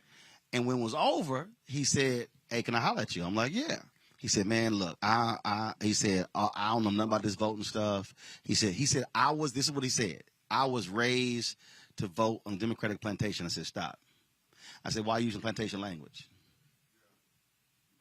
He's like, "I really can't tell you why." I said, I said, "Okay." I said, "I don't want you to use Democrat." I said, give me 3 things you care about. And so he threw out 3 things. I said, "Okay, this is how Republicans voted on your issue, how Democrats voted on your issue." And I said, "Now give me 3 more." And and I just walked him through. He's in Texas. This democracy is at stake literally, right now. On this brother said, I said, "I ain't ask you whether you're a Democrat." I said, "But what do you care about?" I said, "So on these 6 issues you care about, Republicans voted against all 6. I said, "Now how you gonna vote?" Brother, he said, "Man," he said, "I sat here and I listened to your show. I ain't never heard of you." He said, "But now I have a totally different understanding of why vote matters." And that's what I'm saying, Brother Martin. This is the most important vote for black Texas that the history of Texas has ever seen. Democracy is literally at stake. Let me tell you something, man. In the state house that I serve in that Senate, there's only 2 African Americans. The rules change as they want to. The Constitution is bended and twisted as they feel free. Everything is at stake right now, okay? And there's only 2 of us fighting that fight. We have our Hispanic brothers and sisters in the Senate. There's probably 7 or 8 of them. And together as a coalition, Bishop Disick, we still can't win none of the fights. I've been serving for 17 years now, Brother Martin. 17 years. And I've served as a double minority throughout the entire 17 years. In a Democratic Party that's never been in leadership, and as an African American. And I still try my hardest to bring bacon home to the community. And let me tell you something. I wouldn't be able to do it unless I owned and had something. Okay? I'm what's called a free Negro. And I tell people that all the time. I'm a free Negro. I finance my own campaigns. My campaign still owes me $650,000. And I'm proud to say that. Because I can tell them, "Kiss my ass. I will not allow you to do this to my people." Okay? I just won't. I stay in the fight. I'm in the fight. Thank you, brother. I stay in the fight. I'm in the fight. Biblical. Okay? And when people come to me, when people come and say, "We need the black vote, we need the black vote, the black vote," our political machines take gasoline. Right. Gasoline costs money. Gasoline, food. Okay, food. Yeah, I mean, and if not for people like Claude, like I said earlier, for Claude Cummings and CWA, I don't know where we would be, brother. I just don't know. But this vote, tonight, the polls just closed early voting. All they have left is Tuesday. We will be out on the streets making sure that everybody is reminded this is a critical vote. It's an important vote. You have to get out and vote. The last day is Tuesday because we have a light at stake as African Americans in the state of Texas. Indeed. Thank you for being here, brother. Appreciate it, my friend. Thanks a bunch. All right, thanks a bunch. Folks, our last guest is going to be, you heard, Bars, but I ain't got to introduce Claude now. Bars handle all of that. We appreciate Claude and I run each other several different times. I was here in Houston a couple of Sundays ago for a GOTV rally. We were talking about coming back, doing something here, and he said, "We're going to get you back," and we're here. So I appreciate it. Claude, let folk know your title was CWA. Well, I'm glad you're here, first of all. And you know now that my mouth and my feet move in the same direction. That's great. So my name is Claude Cummings, Jr. I'm the Vice President of the Communication Workers of America. I represent about 50,000 union members in Texas, Missouri, Oklahoma, Kansas, and Arkansas. And I help fuel some of the battleships. And for the folks who don't know what the Communication Workers of America is. It's a labor union. The labor union, we represent a number of different unions across the country, very amalgamated, AT&T employees, Verizon employees, state workers in the state of Texas. As a matter of fact, I'm probably elected because of the state workers. They're the largest local in CWA, as well as the airline industry, manufacturing industry, and other industries. And and one of the things that, I mean, our first partner for this show was AFSCME, Lee Saunders, my alpha brother, and they were the first partner. If it wasn't for them, this show doesn't get launched. Right. And it was interesting that after the Janus decision, there were a lot of people who thought unions were DOA, but the reverse has happened. The reverse happened. And that is more and more Americans now are saying, you know what, the hell with this right to work or just taking everything. We now understand why you got to have collective bargaining. Exactly right. And one of the things that it helped unions do is start talking to their members again. There you go. That's exactly what it is. We started working, right. Focus members. We started working again, and it has made a difference. But if I may, I want to address just 2 or 3 things that you've talked about on today, especially when it comes to our Get Out the Vote effort. As of today, there have been 4.9 million Texans that are voting. Right now, we're 8.8% of that vote. We need to be at 11% at least to have a chance. I'm talking about African American voters now. We need to be at 8.8% of the early voting. We need to be at least 13 to 15% to win. If we're at 13 to 15%, we win. If we're at 18 to 20% of the total vote in the state. If we're 18 to 20% of the total vote in the entire state, we win every election, including Beto. Now think about that. Boris, Senator Miles, and some others. We have more African Americans living in Texas now than any state in this country. And if we can get them registered and get them out to vote, we flip this state. We flip this state, we change the country. Simple as that.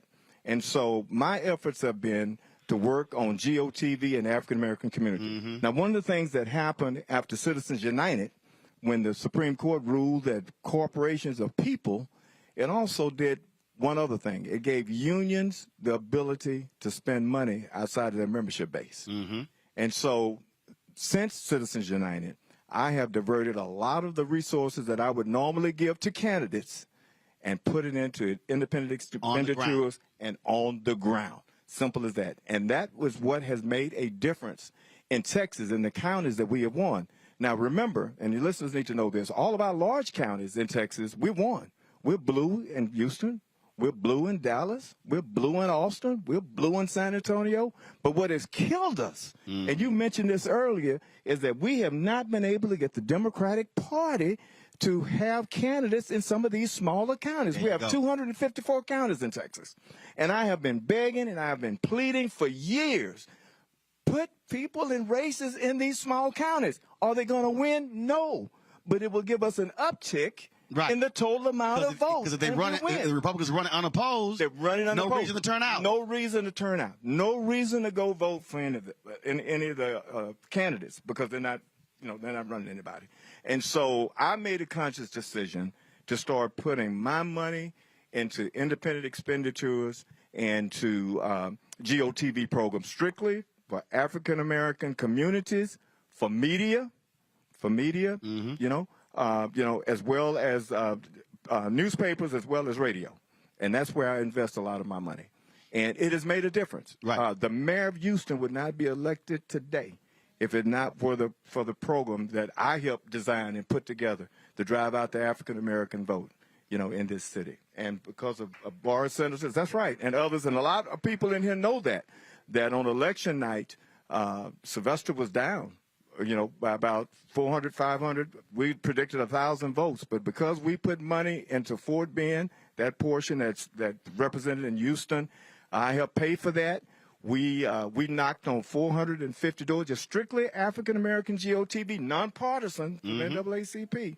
And because of that, the night of the election, he won by 450-some-odd votes.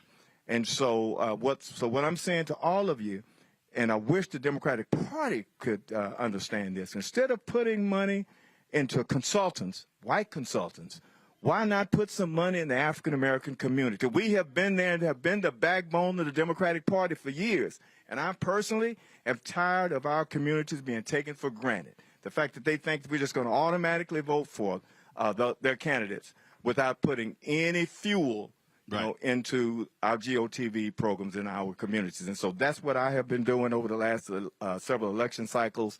And I believe that other unions are catching on to it now. And I think the more we do that. And are you meeting with them saying? We are meeting with them. Right. Let's show you the strategy. Right. We are meeting with them. We are meeting with them. The Teamsters have been investing in some of the programs. The plumbers have been investing in some of our programs because they get it. Right? They get it. And so I think as we begin to continue to show how successful we've been with our GOTV efforts, and listen, I still give the candidates, but I just don't give as much. Because we try to explain to them that signs don't vote. Cards don't vote, but people vote. And so that's where the investment should be. I think you want to win. And you want to win. And if we can show you here's a track record to help you win, you might want to listen to us. That's exactly right. That's exactly right. So that's what we have been doing, and we've been successful because of it. So the polls are closed now. So we've got Tuesday now. Right. We need people of color. We need African American voters and Hispanics to get to the polls and vote. So and if we get that uptick in votes, get that number again. All right. Right now we're at about 8.8. We're at about 8.8% of the total vote for the state. We've had 4.9 million that have voted. 8.8%. We need to be around 13 to 15% in order to win. In order to win. And that's the thing that I keep telling our folks all across this country. Right. Black people, if we take our numbers up to 65, 70, 75%, those who are eligible, that's correct, who are registered, we can actually lock down races all across the country. We can do that. But the question is, even in the South. Yeah, the question is, when is the Democratic Party going to understand that? Well, when are they going to start putting money into our media and our consultants instead of all the time just having white consultants? And that's how Hillary Clinton lost? There you go. Absolutely. Without a doubt. And that's why, to me, that's why I've been telling people, shift the resources. That's why I've called them out by name on national television, and we'll keep doing so because we can't sit here and mess around. Right. I know what the other side's trying to do. Right. We know exactly where they're trying to go, and I'm not having any part of that. So we got to keep swinging. We are. We're going to continue to swing. Claude, we appreciate it. Right, thank Glad you. to partner with you coming back to Texas. Right. Look, and we ain't got to wait. Again, for election year. Let's keep doing this thing. And as I say all the time to folk, all the times I was in a meeting with one company, and they said, "So we would love to do something. So who should we call?" I was like, "I don't have no team." Right. They're like, "What do you mean?" I said, "No." I said, "I have a team." Right. I said, "I let them know what we're gonna do." I said, "But I ain't no meeting when I leave here." I understand. I said, "I'm the meeting." I got you. Let me say this I have to give kudos to Bishop Dixon, who's the president of the NAACP. I'm on the national board of the NAACP. I'm his first vice president. He's done such a great job in a nonpartisan way driving out the vote. And I just have to say something about Senator Miles. When you're talking about a real fighter for us in the Texas Senate, this man here fights for us. There you go. He's a fighter. And his mouth and his feet move in the same direction. If he says he's going to fight to get something done, he delivers the bacon. Right. So thank you so much. His mouth and his feet, but his feet does not move in the same direction when he swag surfs. Does not move. Get out the vote. That's it. Get out the vote. Simple as that. Folks, Claude, I appreciate it, man. Thanks a lot. Thank you, folks. That is it for us. Remember, Election Day is Tuesday, not just in Texas, all across the country. Y'all have heard me talk about why we have to vote, what is at stake. I was going to address the issue with Tiffany Cross. I will do so on Monday's show. I'll be back in studio in Washington, D.C. Hey, Talladega, Alabama, I'm there tomorrow. Your president, my frat brother, Dr. Gregory Vincent, is being inaugurated. Tomorrow I'm emceeing his inauguration gala, so I'm leaving here in the morning, flying to Talladega, Alabama. So I'll see you guys tomorrow night and see y'all Monday in the studio for Roland Martin Unfiltered. Don't forget, download the Black Star Network app, Apple phone, Apple TV, Android TV, Roku, Amazon Fire TV, Xbox One, Samsung Smart TV. Support our show. Your dollars absolutely matter. Check and money orders. Go to P.O. Box 57196, Washington, D.C. 20037-0196. Cash App, $RM Unfiltered. PayPal is R Martin Unfiltered. Venmo is RM Unfiltered. Zelle is Roland at RolandSMartin.com. Roland at RolandMartinUnfiltered.com. And be sure to get a copy of my book, White Fear: How the Browning of America is Making White Folks Lose Their Minds. Available on all platforms, all bookstores. Order from your favorite black bookstore. You can also download it from Audible. We always end the show with the folks who give to our show. And so we'll do so now. Folks, thanks a bunch. Glad to be back in Houston. It was great to be in Tarrant County last night. I'll see y'all on Monday. Ho!